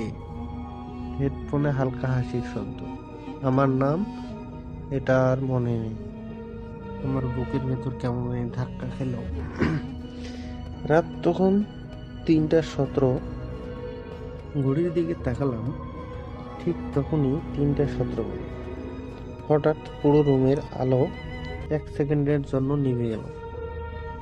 মনিটর স্ক্রিন ঝাপসা হয়ে গেল, তাপমাত্রাও অস্বাভাবিক কমে গেল। কণ্ঠটা আবার ভেসে এলো। এই সময়টাই আমার শেষ সময় ছিল। আমি গলা শুকিয়ে বললাম, কি বলতে চাইছো? এই রেডিও স্টেশন, এখানে আমি মারা গিয়েছিলাম। আমার হাত কাঁপতে লাগলো। আমি জানতাম এই স্টেশনে একটা অঘটন ঘটেছিল বহু বছর আগে। আমি দ্রুত একরাই রুমে গেলাম। ধুলো মাখা ফাইলগুলো উল্টাতে গেলাম। একটা রিপোর্ট দেখে চোখ আটকে গেল। নামটা পড়ে আমার মাথা ঘুরে গেল। নাম আরিফ হাসান। হেডফোনে তখনও কণ্ঠটা ভেসে আসছে, ওই ফাইলটা পড়ছে, তাই না? আমি চিৎকার করে উঠলাম, তুমি কি আরিফ? কয়েক সেকেন্ড নীরবতা, তারপর হ্যাঁ, কিন্তু আমি এখন আর পুরোপুরি মানুষ নই। আরিফ বলতে লাগলো তার গল্প। সেদিন রাতে সে একা ডিউটিতে ছিল। হঠাৎ এই একই ফ্রিকোয়েন্সিতে অজানা সিগন্যাল আসে। সে সেটার উৎস খুঁজতে গিয়ে ট্রান্সমিটার রুমে ঢোকে। হঠাৎ দরজা বন্ধ হয়ে যায়। ভেতরে ভয়ঙ্কর শব্দ, মেশিন ওভারহিট করে। শেষ কথা সে বলেছিল, হেল্প, কেউ শুনতে পারছো? কিন্তু কেউ শোনেনি। তার আত্মা আটকে গেছে এই ফ্রিকোয়েন্সিতে। প্রতিদিন শুধু 3:17 সে যোগ করতে পারে। আমি ফিস করে বললাম, আমি তো তোমাকে মুক্ত করতে পারি। হেডফোনে হঠাৎ কাঁপা কণ্ঠ, পারবেন, কিন্তু তার জন্য আপনাকে আমার জায়গায় দাঁড়াতে হবে। আমি পিছিয়ে গেলাম। মানে, কেউ একজন না থাকলে এই সিগন্যাল বন্ধ হবে না। কাউকে না কাউকে থাকতে হবে। ঘরের বাতাস ভারী হয়ে উঠল। দেয়ালে ঘড়ি আবার টিকটিক শুরু করলো। তখন বাজে 3:16। আরিফ বলল, সময় শেষ হয়ে আসছে। আমি দৌড়ে বেরিয়ে যেতে চাইলাম, কিন্তু দরজা খুলল না। সব রেডিও একসাথে চালু হয়ে গেল। একই কণ্ঠ শতবার, হেল্প হেল্প হেল্প। আমার মাথা ফেটে যাবে মনে হচ্ছিল। শেষ সিদ্ধান্ত, ঘড়িতে তখন 3:17 বাজে। হেডফোনে আরিফ কণ্ঠ শেষবারের মতো, 1 মিনিট, শুধু 1 মিনিট, আমাকে মুক্ত করো। আমি চোখ বন্ধ করলাম। হঠাৎ সব শব্দ থেমে গেল। আলো উজ্জ্বল, দরজা খুলে গেল। ফ্রিকোয়েন্সি তো 103.17 স্ক্রিন থেকে উধাও। আমি দৌড়ে স্টেশন ছেড়ে বেরিয়ে এলাম। আজ 5 বছর পেরিয়ে গেছে। আমি আর ওই স্টেশনে কাজ করি না, কিন্তু প্রতিদিন রাত 3:17 আমার ফোনে একটা নো কলার আইডি থেকে কল আসে। আমি ধরি না, কারণ আমি জানি ওপাশ থেকে শুধু একটাই কথা শোনা যাবে, হ্যালো, কেউ কি শুনতে পাচ্ছেন? এই গল্পটা আমি বানিয়ে বলছি না। যদি আজ রাতে হঠাৎ আপনার রেডিওতে 103.3 ভেসে ওঠে, তাহলে প্লিজ রিসিভ করবেন না, কারণ পরের কণ্ঠটা হয়তো আর মানুষের হবে না।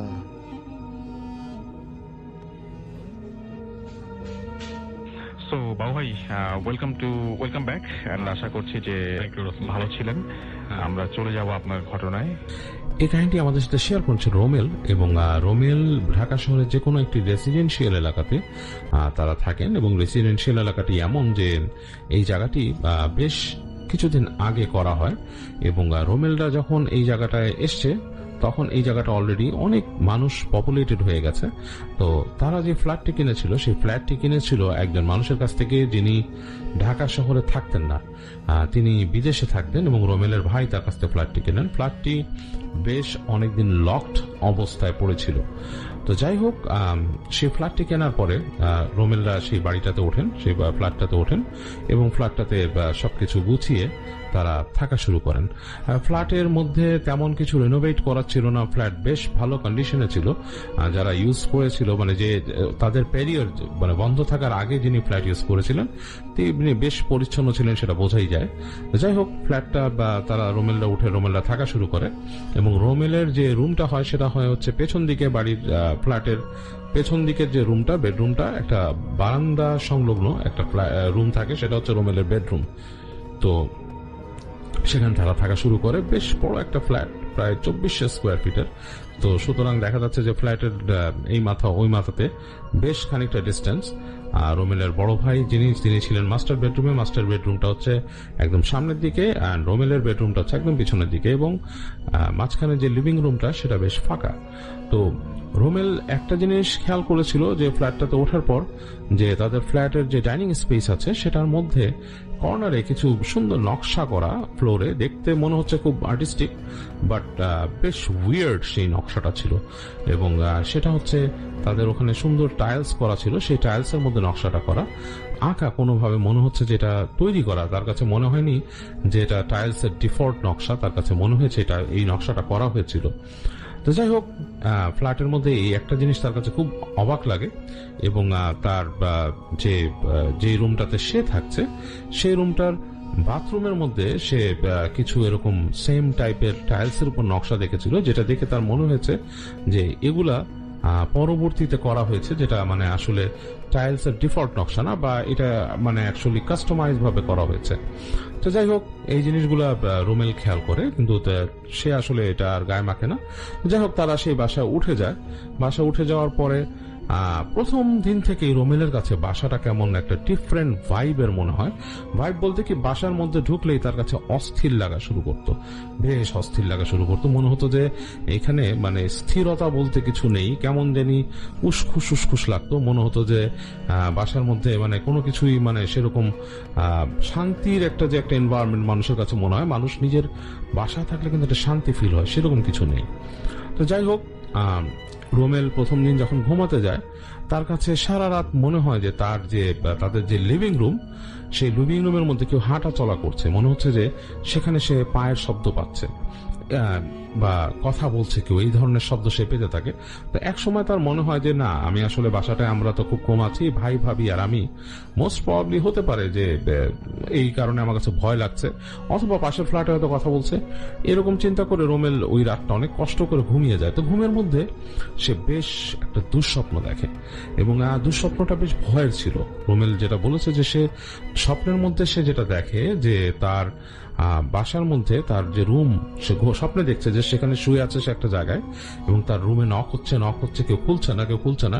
একসময় তার দরজা ভেঙে কেউ একজন ঢোকে, এবং সেটাকে দেখে সে খুব ভয় পেয়ে যায়। ভয়ঙ্কর একটা মূর্তি, বেশ বড়, এবং তার পা গুলো ঘোড়ার খুরের মতো, এবং মাথার মধ্যে শিং। তো রোমেল চিন্তা করে ভয়ে ঘুম থেকে উঠে যায়। সে মনে করে যে অনেক হরর মুভি দেখার ফলে সম্ভবত এই স্যাটানিক যে ফিগারটা সেটা হয়তো সে দেখেছে। যাই হোক, সে সকালে ওঠে, এবং রোমেল আবার রোমেল বা রোমেলের ভাই কেউ কিন্তু প্র্যাকটিসিং মুসলিম ছিলেন না।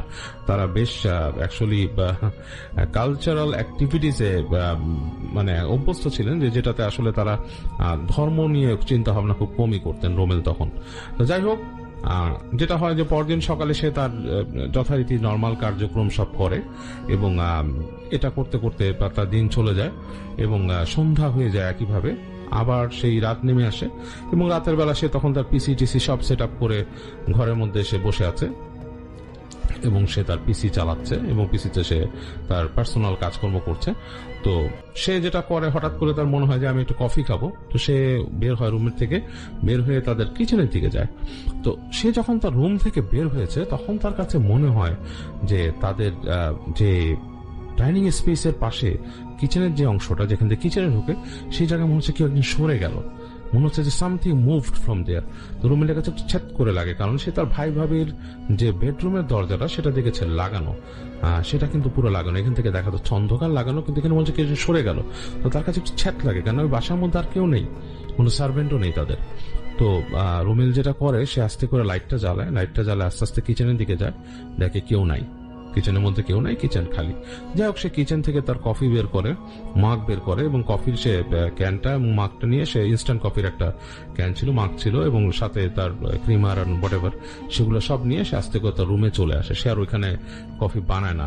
তো সে রুমে এনে সবকিছু সে রেখে সে তার কফি বানানো শুরু করে। তার যে গরম পানি নিয়ে আসছিল সেটা ঢেলে ওখানে সে কফিটা বানায়। তো কফি বানায়, সে একটা চুমুক দিয়ে রেখে দেয় টেবিলের উপরে, এবং সে তার কাজ করতে থাকে। তো কিছুক্ষণ কাজ করার পর যেটা হয়, সে হঠাৎ করে খেয়াল করে যে তার যে কফির মগটা আস্তে আস্তে নড়তে সাইডে যে ঠাস করে পড়ে যায় তার টেবিল থেকে, তার যে কম্পিউটার টেবিল সেখান থেকে ঠাস করে পড়ে যায়। তো ও একটুখানি মানে অবাক হয় যে এখানে কি কোনো আর্থকুয়েক হইতেছে, ভূমিকম্প হচ্ছে, এই কফি মগ কিভাবে এখান থেকে নিচে পড়ে গেল, জিনিসটা খুব স্ট্রেঞ্জ লাগে তার কাছে। তো সে একবার চিন্তা করে কয়েক সেকেন্ডের জন্য, কিন্তু কিছুই নড়তেছে না, এবং তার পায়ের উপরে, রোমেলের পায়ের উপরে কিন্তু কফির ফোঁটা পড়ছে, কয়েক ফোঁটা, সেই জায়গায় গরম লাগতেছে তার। পরবর্তী সেকেন্ডে সে যখন তাকায় দেখে যে সে যেখানে চিনি কফির যে পট রাখছিল, মানে যে কফির যে জারটা, সেটাও শ্যাট করে মনে হলো কি ফেলে দিল ধাক্কা দিয়ে। এইবার সে খুব ভয় পেয়ে যায়, কারণ এই জিনিসটা এইভাবে পড়ছে যে যদি কোনো বড় ইঁদুর যদি দৌড় দিয়ে যায় কোনো কিছুর উপর দিয়ে, তাহলে যেভাবে ইঁদুরটা নকডাউন করে ফেলে দিয়ে যাবে সবকিছু, ঠিক সেইভাবে করে পড়ছে জিনিসগুলা, কিন্তু ওখানে কোনো ইঁদুর বা কিচ্ছু ছিল না। রোমেলের প্রচন্ড ভয় লাগে, সে থরথরা কাঁপা শুরু করে। সে তাড়াতাড়ি ফার্স্ট একটা তার এখান থেকে যে পেপার টাওয়াল নিয়ে তাড়াতাড়ি সে ওই কফিটা পায়ের কাছে যেটা পড়ছে সেটা সে মোছার চেষ্টা করে। তারপর সে উঠে কফি মগটা রেখে সে চিন্তা করে এগুলো কিভাবে পড়লো এই পাশে, এবং without any shake, without any মানে কোনো রকমের শেক ছাড়া বা কোনো কিছু নড়ছে না, হ্যাঁ মানে কোনো আর্থকোয়েক নাই, কিচ্ছু নাই, কিভাবে এগুলো পড়ে গেল। তো সে খুব ভয় পায়, রোমেল প্রচন্ড ভয় পায়, এবং সেদিন রাতে সে লাইট জ্বালায় বিছানায় ঘুমায়, এবং স্পষ্ট সেদিনকে সে বুঝতে পারে যে তাদের ওখানে শব্দ হচ্ছে, এরকম শব্দ হচ্ছে। তো পরদিন সে এই জিনিসটা করে কি, তার ভাবির সাথে আলাপ করে। তার ভাবি বলে আসলেই তার ভাবিও এরকম শব্দ শুনছে, তার ভাইও শুনছে, এবং তারা মনে করতো যে রোমেল উঠে, এবং তারা তিনজনে ডিসকাস করে একসাথে বসে। তো তার ভাই বলে যে তারা আমি একটা কাজ করতেছি, আমি বাসায় বলে আম্মুর সাথে কথা বলি, মানে তাদের বাবা মা এক জায়গায় থাকতো, সেখানে যে বাবা মার সাথে কথা বলে তারা ওখানে তাদের পরিচিত একজন হুজুর আছেন, তাকে নিয়ে আসেন বাসায়। এতটুকু বিশ্বাস তাদের ছিল যে বাসার মধ্যে যদি এরকম সমস্যা হয়, তারা ভয় পাইছে যেখানে কোনো ভূত টুত, তাদের কাছে ভূত আর কি, তাদের চিন্তায় ভূত, তো নিয়ে আসেন একজন হুজুরকে। তো সেই যে হুজুর ওদের বাসায় আসে, তিনি আসার পরেই কিন্তু বুঝতে পারে যে ওই বাসার মধ্যে একটা কিছু আছে। তো হুজুর এসে কথা বলে রোমেলের ভাইয়ের সাথে, এবং তারপর তিনি হেঁটে বলেন বাসাটা দেখবো। বাসাটা দেখতে যেই তিনি যখন লিভিং রুমের কর্নারে যান, তিনি ওই ডায়াগ্রামটা দেখেই তিনি মানে একদম চুপ হয়ে যান। তিনি ডাক দিয়ে বলেন যে এটা তো একটা শয়তানি চিহ্ন, এটা কে করছে এখানে। তো তখন রোমেলের ভাই বলে আমি তো জানি না, আমি তো এইভাবেই ফ্ল্যাট কিনছি। বলে যেটা তো আপনার এখানে শয়তানের চিহ্ন, এখানে কিছু একটা করতো।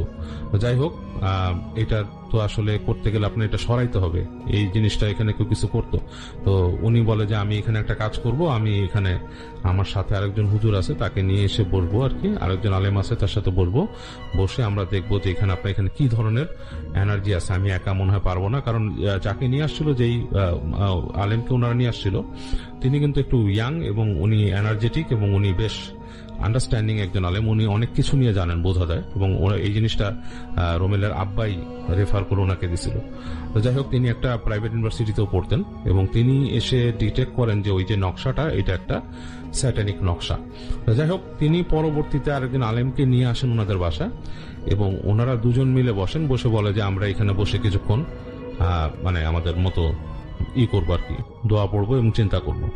তো ওনারা দুজন দোয়া পড়ে এবং করে, তারপর ওনারা সোর্ট অফ ওনাদের মেডিটেশন বা ওনাদের কোনো একটা মানে মেডিটেশন না ঠিক, ওনাদের ইসলামিক কায়দায় যে মুরাকাবা বা কিছু করে ওনারা বুঝতে পারেন যে এই জায়গায় একটা বাজে এনার্জি আছে, এবং যে এনার্জিটা এখানে এরকম ভাবে ডিস্টার্ব করতেছে। তো ওনারা যেটা করেন, ওনাদেরকে বলেন যে আমরা আপাতত আপনার বাসা বন্ধ করে দিয়ে যাচ্ছি, কিন্তু এই অংশটা কিন্তু আপাতত ওইভাবে বন্ধ হচ্ছে না, কারণ এখানে একটা খারাপ জিনিসের প্রেজেন্স আছে, খারাপ চিহ্নর প্রেজেন্স আছে, খারাপ সিজিলের প্রেজেন্স আছে। তো সুতরাং আপনি খারাপ, যেমন আপনি বাথরুমকে বন্ধ করতে পারবেন না, বাথরুমে যেটা যেতে হয়, বাথরুমে দোয়া পড়ে ঢুকতে হয়, বাথরুমে দোয়া পড়ে ঢুকলে আপনাকে ওই সময় আল্লাহ ইনভিজিবল করে দেয়, মানে আপনি ওই খারাপ জিনিসের চোখের সামনে খারাপ জিনিস আপনাকে দেখতে পাবে না।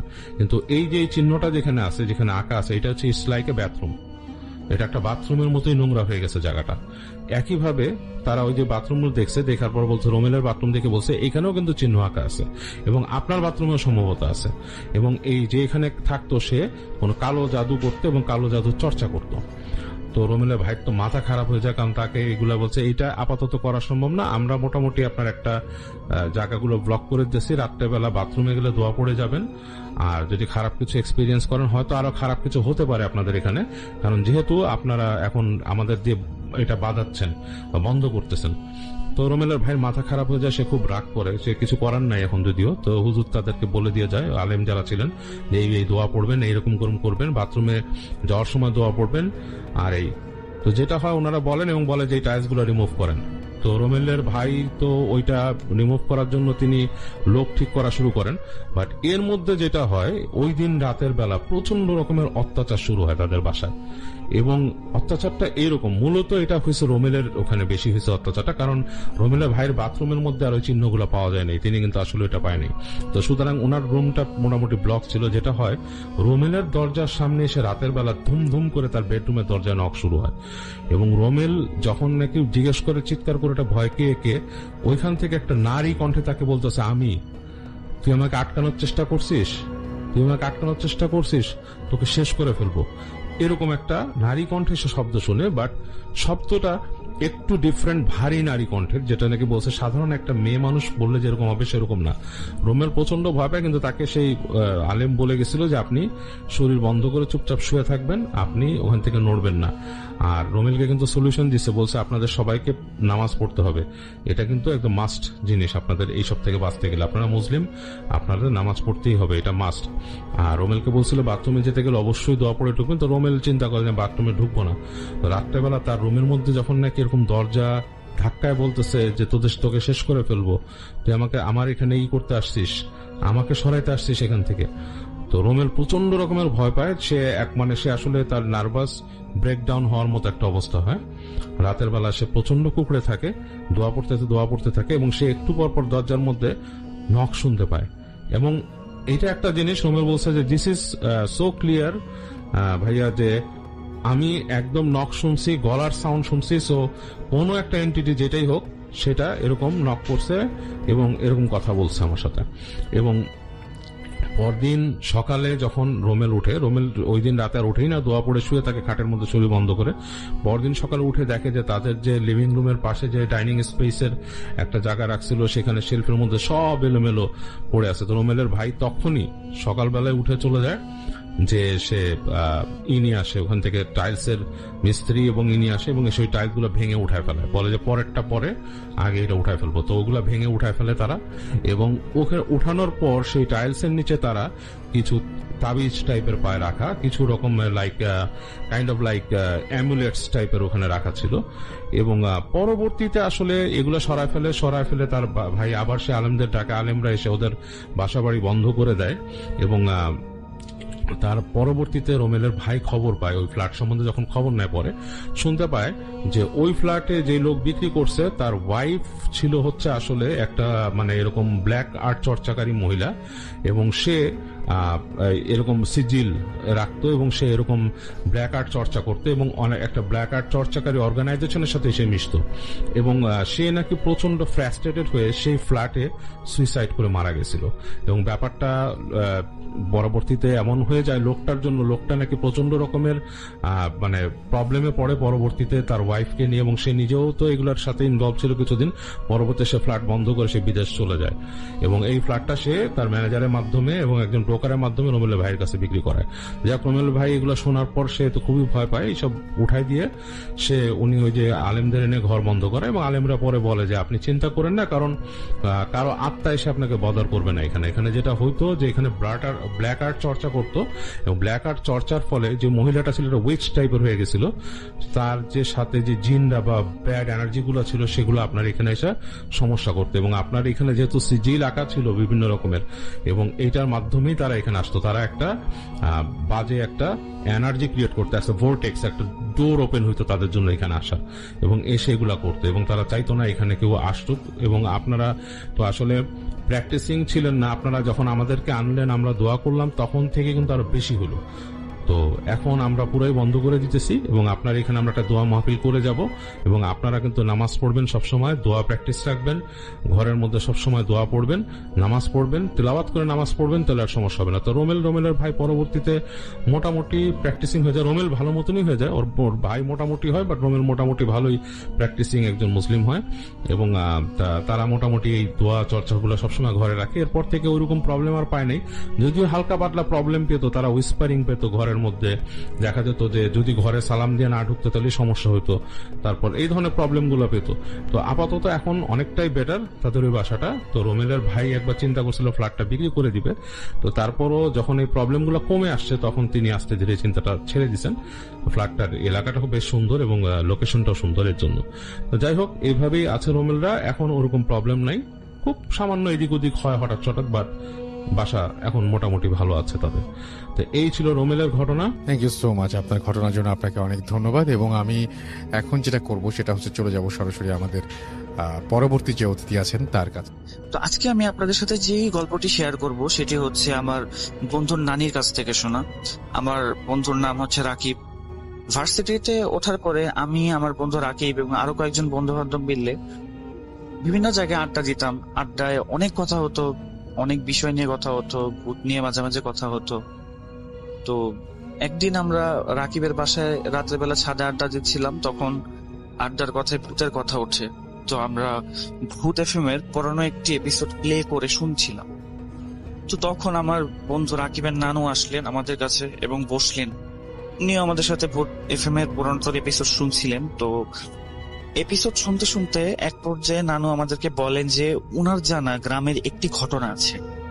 তো আমরা তখন কৌতূহলী হয়ে নানুকে জিজ্ঞেস করি যে নানু, আপনার ঘটনাটি আমাদের কাছে বলেন। নানু বলেন যে হ্যাঁ, উনি ঘটনাটি বলতে পারবেন, কিন্তু ওনার কাছ থেকে যখন অনুমতি নেই লাস্টে আমরা, তখন উনি বলছিলেন যে উনি ওনার নাম শেয়ার করবেন না, আর উনি ওনার জায়গার স্পেসিফিক লোকেশনটা আমাদেরকে দিতে পারবেন না। তো আমি আর কথা না বাড়িয়ে ঘটনায় চলে যাব। আমি আগেই বলে রাখি, এটা আমার প্রথম অডিও ক্লিপ, তাই আমার ওই কথাবার্তার ভুলগুলি একটু ক্ষমাসুন্দর দৃষ্টিতে দেখবেন সবাই, আশা করছি। আর আমার নানু ঘটনাটি যেভাবে বলেছিলেন, আমি ওনার ভাষায় ঘটনাটা বলার চেষ্টা করব। অনেক আগের একটা ঘটনা। গ্রামে একটা দিঘি ছিল। গ্রামের লোকেশনটা নানু যেটা বলেছিলেন সেটা হচ্ছে জামালপাড়ের কোনো একটি গ্রাম। তো আমি নানুর ভাষায় ঘটনাটা বলি। গ্রামে যে দিঘিটা ছিল, সেই দিঘির মালিক গ্রামের সেই দিঘিতে অনেক পরিমাণ মাছ চাষ করতেন এবং দিঘিতে প্রচুর পরিমাণে মাছ ছিল। দূর দূরান্ত থেকে অনেক মানুষ এসে, অনেক জেলেরা এসে মাছ ধরতো। উনি মাছ ধরার বায়না দিতেন। তো কিন্তু এত বড় দিঘির চারপাশে কোনো ধরনের কোনো ঘের দেওয়া ছিল না, বা পাশের কোনো ধরনের কোনো ডিফেন্স দেওয়া ছিল না। তো দূর দূরান্ত থেকে মানুষ আসতো। আমরা গোসল করতাম পুকুরে, ছোট যারা ছিলাম ওই সময়, তখন সবাই গোসল করতাম পুকুরে, সারাদিন খেলতাম, আর বিকাল বা সন্ধ্যার দিকে গোসল করে বাসায় চলে যেতাম। তো লোক মুখে শোনা গেছে যে সেই দিঘিতে নাকি একটি কলসি মাঝে মাঝে ভেসে থাকতে দেখা যায়, আর মাঝে মাঝে কলসিটা নাকি অনেকের পায়ে জড়িয়ে যায়। কিভাবে জড়িয়ে যায়? কলসির সাথে শেকড় পেঁচানো থাকে, সেই শেকড়টা কারো পায়ে এসে জড়িয়ে যায়। তো যে সেই কলসিটা পায়ের সাথে যার বাজে, সে সেদিন বা কয়েকদিন পরে রাতের বেলা স্বপ্ন দেখতে পান যে কেউ একজন তাকে বলছে স্বপ্নের মধ্যে যে এই কলসিটার ঢাকনা যেন খুলে দেয় এবং কলসিটাকে যেন পরিষ্কার করে দেওয়া হয়। এটা যদি সে করতে পারে তাহলে তাকে অনেক ধন সম্পদ দেওয়া হবে বা অনেক কিছু দেওয়া হবে। তো একদিন আমি, আমার ভাই এবং আমার আত্মীয় স্বজনের ছোট যারা আছে, তারা সবাই মিলে পুকুরে গোসল করছিলাম। তো আমার যে মেজো ভাই আছে, আমার মেজো ভাইয়ের পায়ে এক সময় সেই এক কলসি শিকড় বেজে যায়। সে শিকড় বাজার পরে দিঘি থেকে উঠতে পারছিল না। তো সে চিৎকার শুরু করে দেয়। আমরা তার চিৎকার শুনে কয়েকজন মিলে গিয়ে তাকে পাড়ে তুলি এবং তার পায়ে দেখি যে শিকড় পেঁচানো। তো সেই শিকড়টা আমরা সবাই মিলে খুলে ফেলি এবং তার চেঁচামেচিতে তখন গ্রামে অনেক মানুষ এখানে জড়ো হয়ে যায়। তো ওকে আমরা পাড়ে তুলি, শিকড়টা খুলি এবং কলসিটা দেখে আমরা কলসিটা নেওয়ার চেষ্টা করি, কিন্তু গ্রামে ওই সময় যারা তখন এসেছিলেন তারা বলেছিলেন যে কলসিটা যেন আমরা না নিই। তো উনাদের ওই যে বক্তব্য ছিল সেই অনুযায়ী কলসিটা নাকি একটা অভিশপ্ত কলসি, কাজে আমরা যেন সেই কলসিটা কোনোভাবেই না নেই এবং ওটাকে যেন আমরা দিঘিতে আবার ফেলে দিই। তো আমরা সেই কলসিটাকে তাদের কথা মতো দিঘিতে ফেলে দিই। অনেক বেশি আকর্ষণ থাকার পরেও দিঘিতে ফেলে দিতে হয় আর কি, বড় যারা ছিল তাদের কথা মানতে গিয়ে আর কি। তো সেই দিন আমার ভাই রাত্রেবেলা দুপুরে যখন বাসায় আসে, তো তখন তার পায়ে দেখি কিছুক্ষণ পরে কালো হয়ে গেছে, আর ওই মানে কিছুটা পচন টাইপের দেখা যাচ্ছিল। তো গ্রামের সামনে কাছাকাছি একটা ক্লিনিক থাকায়, তো সেখানে আমার ভাইকে নিয়ে যাওয়া হয় এবং তার পায়ে ব্যান্ডেজ করে দেওয়া হয়। এবং সেদিন রাত্রেবেলা আমার ভাই একটা স্বপ্ন দেখতে পান। স্বপ্নটি ছিল এরকম যে খুব সাদা আলোর মাঝে একটা অবয়ব তাকে বলছে কলসিটা কাঁখে নিয়ে, মহিলারা যেরকম কলসি কাঁখে নিয়ে রাখে ওইভাবে কাঁখে নিয়ে বলছে যে এই কলসিটা পরিষ্কার করে দে, আর এই কলসি ঢাকনাটা খুলে ভেতরে যা আছে সব তুই রাখবি, আর এটা করলে তোকে অনেক ধন সম্পদ দেওয়া হবে। তো আমার ভাই এসে আমার মা এবং দাদির সাথে ঘটনাটা শেয়ার করলে আমার দাদি তাকে বলে যে তুই হয়তো বা বেশি ভাবছিস এই বিষয়টা নিয়ে, এই কারণে তোর এরকম স্বপ্ন তুই দেখলি। আমরাও ভাইয়ের কথায় পাত্তা দিইনি বেশি একটা। তো আমরাও বলি যে বাদ দে, এই বিষয়ে আসলে কোনো ঝামেলা নাই, তাতে বেশি ভাবার কারণে হচ্ছে, যেটা দাদি বললো আর কি। তো আমার ভাই ঘটনাটা ভুলে যায়, আমরা সবাই ভুলে যাই। তো দিনকাল ভালোই চলছিল, কোনো ধরনের কোনো সমস্যা নেই। আমার ভাইয়ের আর কোনো ধরনের স্বপ্ন দেখেনি সে। হঠাৎ করে একদিন গ্রামে অজানা একটা জিনিসের আবির্ভাব দেখা যায়। সেই জিনিসটা কেমন ছিল? সেটা ছিল এক একটা মানুষের মতো দেখতে, কিন্তু তার কোনো মাথা ছিল না। তার মাথার জায়গায় মোমবাতি বা কুপিবাতির মতো কিছু আলো জ্বলতে দেখা যেত। তো দেখা যেত যে সে সন্ধ্যার সময় গ্রামের অনেক দূর দূরান্তের এই ধান গাছের ধান জমির আইল দিয়ে হেঁটে হেঁটে যাচ্ছে। তো তার মাথায় খালি দেখা যেত আলো জ্বলছে, কিন্তু তার মাথা কখনো দেখা যেত না। তো গ্রামের মানুষ তাকে দেখে ভয়ে আর রাতের বেলা বাসা থেকে বের হতো না। আর তার নাম দিয়েছিল সবাই কল্লা কাটা মানুষ। কল্লা জিনিসটা হচ্ছে গ্রামের ভাষায় মাথাকে কল্লা বলা হয়। তো যেহেতু তার মাথা ছিল না, সবাই তাকে কল্লা কাটা মানুষ বলে ডাকতো। তো সেই গ্রামের একজন মুরব্বী ছিলেন আব্বাস মিয়া। আব্বাস মিয়া একদিন রাত, আব্বাস মিয়ার আবার শখ ছিল যাত্রাপালা দেখার বা রাত দূর দূরান্তে গিয়ে খেলা দেখার, পিকনিক করার, এগুলো তার অনেক বড় শখ ছিল। একদিন রাতের বেলা আব্বাস মিয়া হেঁটে হেঁটে খেলা দেখতে গিয়েছিলেন কোথাও। খেলা দেখা শেষ করে উনি হেঁটে হেঁটে ফিরে আসছিলেন। তো উনি বাঁশঝাড়ের ভিতর দিয়ে ফিরে আসছিলেন, চিরপরিচিত রাস্তা। তো উনি হাঁটতে হাঁটতে ওনার একবার মনে হলো যে ওনার পেছন পেছন কেউ হাঁটছে। তো উনি ব্যাপারটাকে বেশি একটা পাত্তা দিলেন না, উনি হাঁটার বেগ বাড়িয়ে দিলেন। তো পেছন থেকে তাকে হঠাৎ করে একজন ডাক দিলেন, আব্বাস মিয়া। তো উনি বেশি একটা পাত্তা না দিয়ে হাঁটতে থাকলেন। আবার তো পেছন থেকে আবার ডাক শোনা যায়, আব্বাস মিয়া। তো উনি এবার পেছন দিকে ফিরলেন, ফিরে বলে, কি কে রে, এত রাত্রেবেলা কে ডাকে? তো এই কথা বলার সাথে সাথে আব্বাস মিয়ার গালে হঠাৎ করে জোরে একটা চর বসে যায়। তো এরপরে আব্বাস মিয়াকে আর খুঁজে পাওয়া যায় না। যেহেতু আব্বাস মিয়া রাত্রেবেলা বাসায় ফেরে নেই, তো তার ছেলে মেয়ে যারা আছে এবং গ্রামের অন্যান্য লোকজন যারা আছে তাদের সবাই জানাজানি হলে বিষয়টা রাত্রেবেলা আব্বাস মিয়াকে খুঁজতে বের হওয়া হয়, সবাই মিলে খুঁজতে বের হয়। তো খোঁজার এক পর্যায়ে আব্বাস মিয়াকে সেই বাঁশঝাড়ের নিচে খুঁজে পাওয়া যায় এবং তাকে সেখান থেকে ধরাধরি করে বাসায় নিয়ে আসা হয়। বাসায় নিয়ে আসলে তাকে মাথায় পানি দেওয়া হয়, নিকটবর্তী ক্লিনিকের ডাক্তারের কাছে নিয়ে যাওয়া হয় এবং ডাক্তার বলে যে কোন একটা কারণে হয়তো বা সে কোনো একটা শকের মধ্যে আছে, এই কারণে সে অজ্ঞান হয়ে গিয়েছিল। কিন্তু তার গালে চরের যে হাতের ছাপটা ছিল সেটা স্পষ্ট ছিল, কিছুটা কালচে টাইপের চরের মানে হাতের দাগ হয়ে গিয়েছিল তার গালে, এবং যেই দাগটা ছিল স্বাভাবিক মানুষের হাতের তুলনায় অনেকটাই বড়। তো আব্বাস মিয়া জ্ঞান ফিরলে সবাই তাকে জিজ্ঞেস করে যে আপনার চাচা, আপনি এভাবে কি কারণে ওখানে পড়েছিলেন, আর আপনার গালে এই দাগ কিসের, আপনি কি কারোর সাথে মারামারি করছেন? তো চাচা বলে ঘটনা যা ঘটছে উনি সবকিছু শেয়ার করলেন সবার সাথে। তো আব্বাস মিয়ার পরিবারের লোকজন কিছুটা ঘাবড়ে যায় আর আব্বাস মিয়াকে নিকটবর্তী মসজিদের ইমামের কাছে নিয়ে যাওয়া হয়। তো ইমাম আব্বাস মিয়াকে বলেন যে সবকিছু দেখেন আর বলেন যে ওনার কিছুটা সময় লাগবে বিষয়টা বোঝার জন্য, ওনারা যেন আগামীকালকে আসে। তো পরের দিন আব্বাস মিয়ারা যখন যায় সেখানে ইমাম সাহেবের কাছে, ইমাম সাহেব বলেন যে আব্বাস মিয়ার উপর একটা জিন ভর করতে চেয়েছিল, কিন্তু সেই জিনটা ভর করতে পারে নাই বিধায় সে রাগ করে আব্বাস মিয়ার গালে একটা চর বসিয়ে দেয়। তো আমরা যখন সবাই ইমাম সাহেবকে জিজ্ঞাসা করি যে এই জিন ভর করতে চেয়েছিল কিন্তু কেন ভর করতে পারে নাই, তো তখন হুজুর বললেন যে এর উত্তর নাকি ওনার জানা নেই। তো এরপরে আব্বাস মিয়া কিছুদিন পরে এক মাসের মধ্যে আব্বাস মিয়ার সেই গালের জায়গাটায় পচন ধরে যায় এবং আব্বাস মিয়া 1 মাসের পরে এক পর্যায়ে মারা যান। তো একদিন আব্বাস মিয়া মারা যাওয়ার পরে কয়েকদিন কেটে যায়। এর মাঝখানে একদিন আব্বাস মিয়ার একটা ভাই ছিল, ওনার সৎ ভাই। তো দেখা যায় যে আব্বাস মিয়ার সৎ ভাইয়ের ছেলে তার বাসার উঠানে এসে শুয়ে পড়লেন এবং গড়াগড়ি খাচ্ছিলেন আর চিৎকার করে বলছিলেন যে আমার বাবাকে বাঁচাও, সবাই আমার বাবাকে বাঁচাও, ওরা আমার বাবাকে মেরে ফেলবে। এই কথা বলে সে অজ্ঞান হয়ে যাচ্ছিল। তো যখন সে অজ্ঞান হয়ে গেল তাকে সবাই মিলে ধরে আমরা বাসার ভিতরে নিয়ে আসলাম।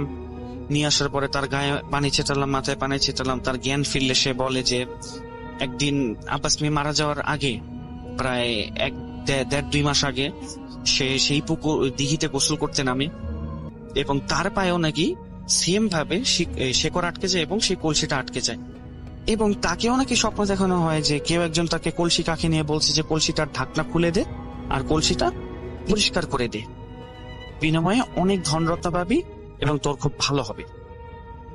তো তো সে এই ঘটনাটা তার বাবার সাথে শেয়ার করেন, মানে আব্বাস মিয়ার সৎ ভাইয়ের সাথে জিনিসটা শেয়ার করে।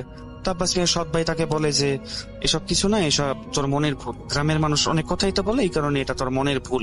ওদের কথা শুনে তোর মাথায় একটা ইফেক্ট হয়তো বা পড়েছিল, সেই কারণে সে নাকি এরকম দেখছিল। আব্বাস মিয়া সৎ ভাই সেই জিনিসটা বলে ঘটনাটা এড়িয়ে যান।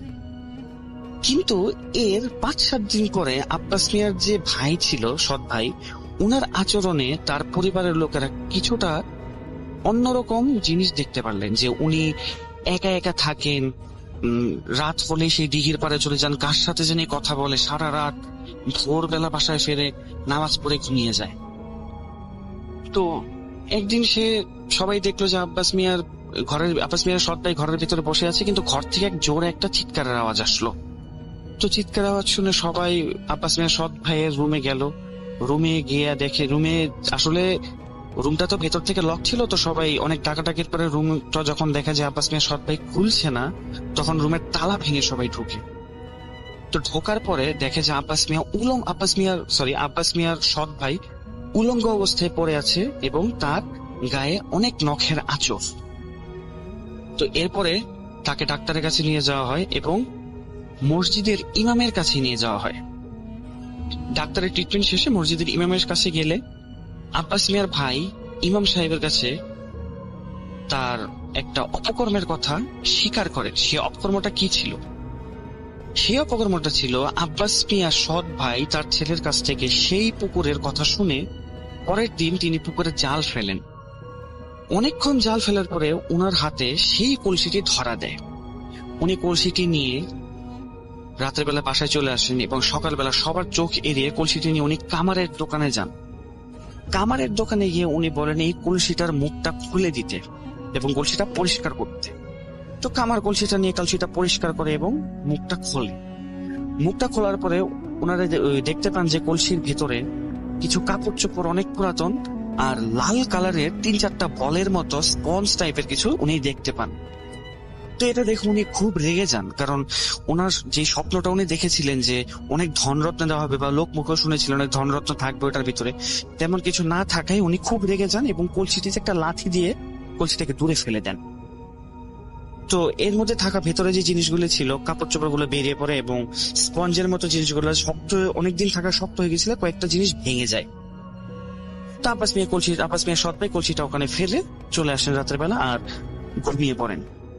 ঘুমের মাঝখানে উনি হঠাৎ করে স্বপ্ন দেখেন এবার কলসিটাকে মানে মাটিতে ফেলা অবস্থায় কেউ একজন দাঁড়িয়ে আছে কলসিটার পাশে এবং আব্বাস মিয়া সৎ ভাইকে বলছে যে তোকে আমি কলসিটা দিলাম আর তুই কলসিটার অপমান করলি, তুই কলসিটাকে লাথি দিলি আর আমার জিনিস নষ্ট করলি, তুই তোকে আমি ছাড়বো না, তোর জীবন আমি শেষ করে দিব।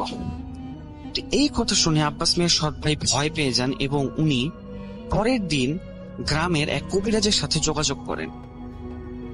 তো কবিরাজ তাকে বলেন যে যে কলসিটি সে পেয়েছিল সেই কলসির যে জিনটা ছিল সে আসলে অনেকদিন যাবৎ বন্দী ছিল এবং সে নাকি মানুষকে লোভ দেখিয়ে সেখান থেকে বের হওয়ার চেষ্টা করত।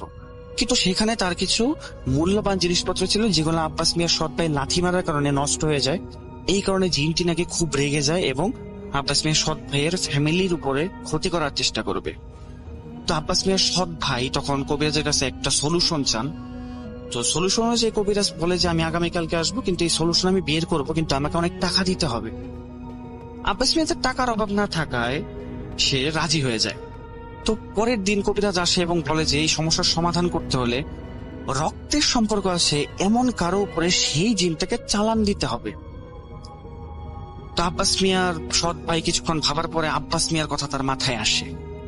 তো আব্বাস মিয়ার কথা তার মাথায় আসলে উনি কবিরাজকে বলেন যে কবিরাজ যেন জিনটাকে আব্বাস মিয়ার উপরে চালান করে দেয়। তো কবিরাজ এবং টাকা দাবি করার পরে তাকে টাকা দিয়ে দেন আব্বাস মিয়ার সৎ ভাই এবং সেই রিচুয়ালটা করতে বলেন। এরপর থেকে আব্বাস মিয়ার এরকম কোনো ধরনের কোনো স্বপ্ন দেখেন নাই। আব্বাস মিয়ার সৎ ভাই আর এরকম কোনো স্বপ্নই দেখেন নাই এবং তার কাছে মনে হচ্ছিল যে সবকিছু ঠিক হয়ে গেছে। তো এর মাঝখানে গ্রামে আরেকটি ফ্যামিলি ছিল, সেটাকে সবাই খানবাড়ি নামে চিনত। তো খানবাড়ির অনেক টাকা পয়সা ছিল গ্রামের, মানে জমিদার বাড়ি বলা যায়। তো তাদের অনেক টাকা পয়সা থাকার পরও তাদের পরিবারের যে ছোট ছেলে ছিল সে খুব অসুস্থ ছিল। এতই অসুস্থ ছিল যে যায় যায় অবস্থা। তো এমন সময়ে এই ওনারা ডাক্তারি চিকিৎসা এবং ওঝা ফকির পীর সব চেষ্টা করে ফেলেছিলেন। তো এরপরে একবার ওনারা এক নিশি সাধকের সাথে যোগাযোগ করেন, দূরের গ্রামের একটা নিশি সাধকের সাথে। তো নিশি সাধক, নিশি জিনিসটা আসলে কি?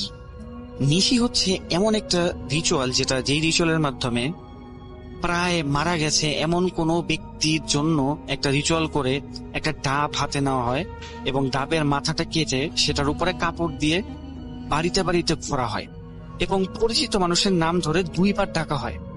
এই 2 বারের মধ্যে যে সাড়া দিবেন তার যে জীবনী শক্তিটা আছে সেটা সেই ডাবের পানির ভেতর চলে যাবে এবং চলে যাওয়ার পরে নিশি সাধক কি করবে, ডাবের উপরে আবার কাপড় দিয়ে দিবে এবং সেই পানিটা নিয়ে মৃত প্রায় কোনো ব্যক্তিকে যদি খাওয়ানো হয় তাহলে সেই ব্যক্তি আবার জীবন ফিরে পায়, আর যে নিশিটাকে সাড়া দিয়েছিলেন সে তার সেই অসুস্থ ব্যক্তির জায়গায় মারা যায়। তো নিশি সাধক একদিন সেই রিচুয়ালটা করে জায়গায় জায়গায় ঘুরছিলেন, গ্রামের আশেপাশে ঘুরছিলেন, তখন সে দেখতে পায় যে আব্বাস মিয়া হেঁটে হেঁটে যাচ্ছে।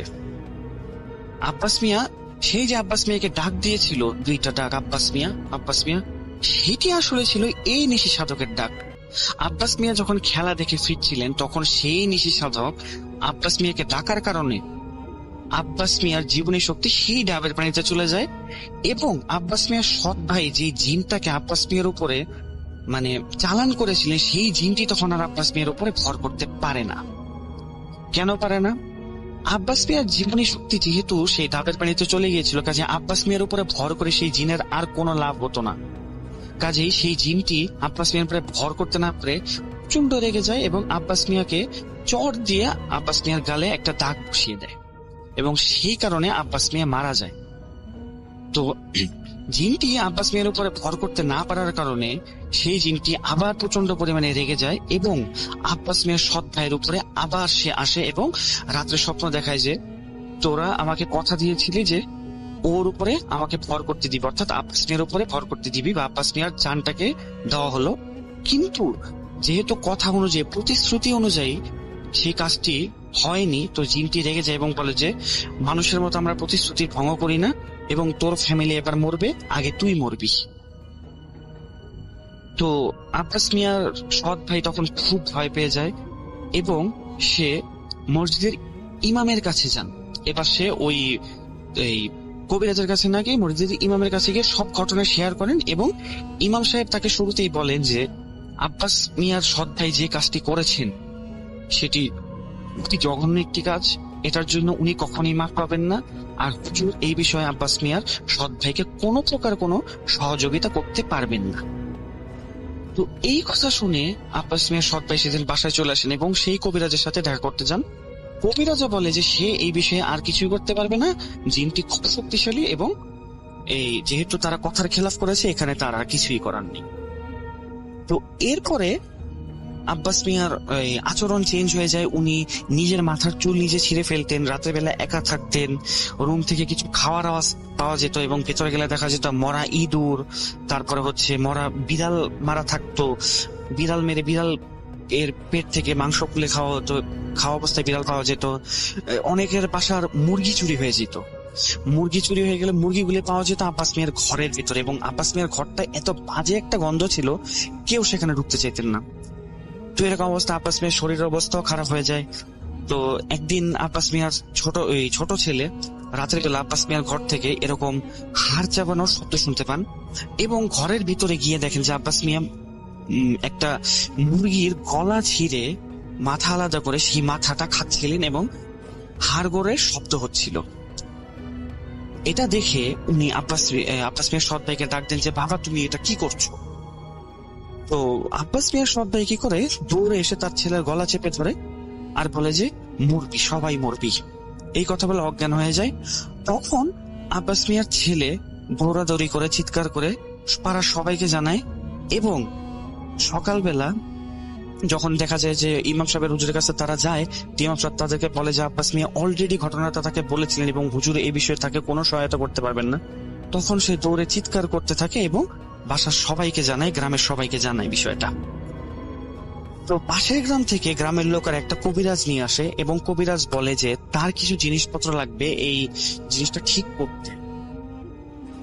তো তারা সেই জিনিসপত্রগুলো কবিরাজকে দেওয়ার সম্মতি জানায়।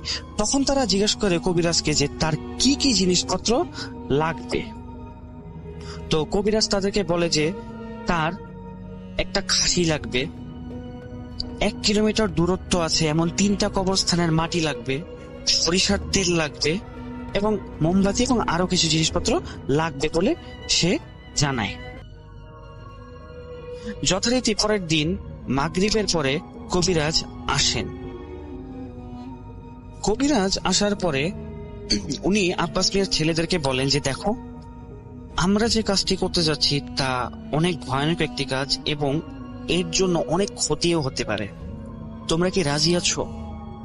তখন আব্বাস মিয়ার ছেলেরা হ্যাঁ বোধক ভাবে মাথা নাড়লে কবিরাজ বলে যে শোনো, এই খাসিটার উপরে জিন চালান দিব, এরপর খাসিটাকে জবাই করে ফেলবো এবং সেই কাফনের একটা কাপড় যেটা আনতে বলেছিল আগে, মানে কবিরাজ একটা কাফনের কাপড়ও চেয়েছিল, তো কাফনের কাপড় দিয়ে খাসিটাকে কবর দিয়ে দিব। ছেলেরা ভয়ে কবিরাজকে সাহায্য করতে রাজি হন এবং এই খাসির উপরে কবিরাজ অনেক কষ্টে জিনটা চালান দেন। জিন চালান দেওয়ার পরে সেই এই জবাইকৃত খাসিটাকে এই কাফনের কাপড়ে মুড়ে তারপরে সেটাকে কবর দিয়ে দেওয়া হয়। এরপর কবিরাজ বলে যে এখন আর কোনো সমস্যা হবে না। এরপরে আব্বাস মিয়ার সৎ ভাইয়ের আর তেমন কোনো সমস্যা হয় নাই, কিন্তু উনি আর বেশি দিন বাঁচেন নাই, কয়েক মাসের মধ্যে মারা যায় সে। এদিকে সেই মিয়া এই খানবাড়ি যে ছিল, সেই খানবাড়ির ছোট সেই ছেলেটা ছিল, সে অলৌকিকভাবে সুস্থ হয়ে যায়, কিন্তু কোনো ধরনের কোনো প্রমাণ না থাকায় ওনাদেরকে কিছুই বলা যায়নি। আর ওনারা যেহেতু খুবই ধনী ব্যক্তি ছিলেন গ্রামের, কাজেই ওনাদেরকে আর কোনো কিছু করা যায়নি। তো আব্বাস মিয়ার সৎ ভাই এরপরে ভালো হয়ে যান, কিন্তু বেশি দিন বাঁচে না, 5-6 মাসের মাথায় উনি মারা যান। তো এরপরে গ্রামে সেই কল্লাকাটা মানুষটাকেও আর দেখতে পাওয়া যায়নি। তো রাসেল ভাই, এই ছিল আমার ঘটনা। ডিয়ার লিসেনার, আশা করি এই এপিসোডের মধ্যে আপনারা যে ঘটনাগুলো শুনতে পারলেন প্রত্যেকটি ঘটনাই ভালো লেগেছে। তবে এই এপিসোডের মধ্যে কোন ঘটনাগুলো সব থেকে ভালো লেগেছে, কার ঘটনা শুনতে আপনারা ইচ্ছুক, অবশ্যই কমেন্ট সেকশনে জানিয়ে দেবেন। যেমন আরজে রাসেল ভাই, আফনান ভাই, বাবু ভাই, ডক্টর আলী ভাই, এনাদের সহ আরও অনেকেরই যে ঘটনাগুলো সব থেকে ভয়ানক এবং সব ঘটনা এবং ভয়ানক ঘটনাগুলো আপনাদের মাঝে ভালো লাগে, সেই ঘটনাগুলো কমেন্ট সেকশনে জানিয়ে দেবেন। আমি পরবর্তী এপিসোডে ঠিক সেই ধরনের ঘটনা দেওয়ার জন্য চেষ্টা করব। ডিয়ার লিসেনার, আপনারা চাইলে এই চ্যানেলে ঘুরে আসতে পারেন।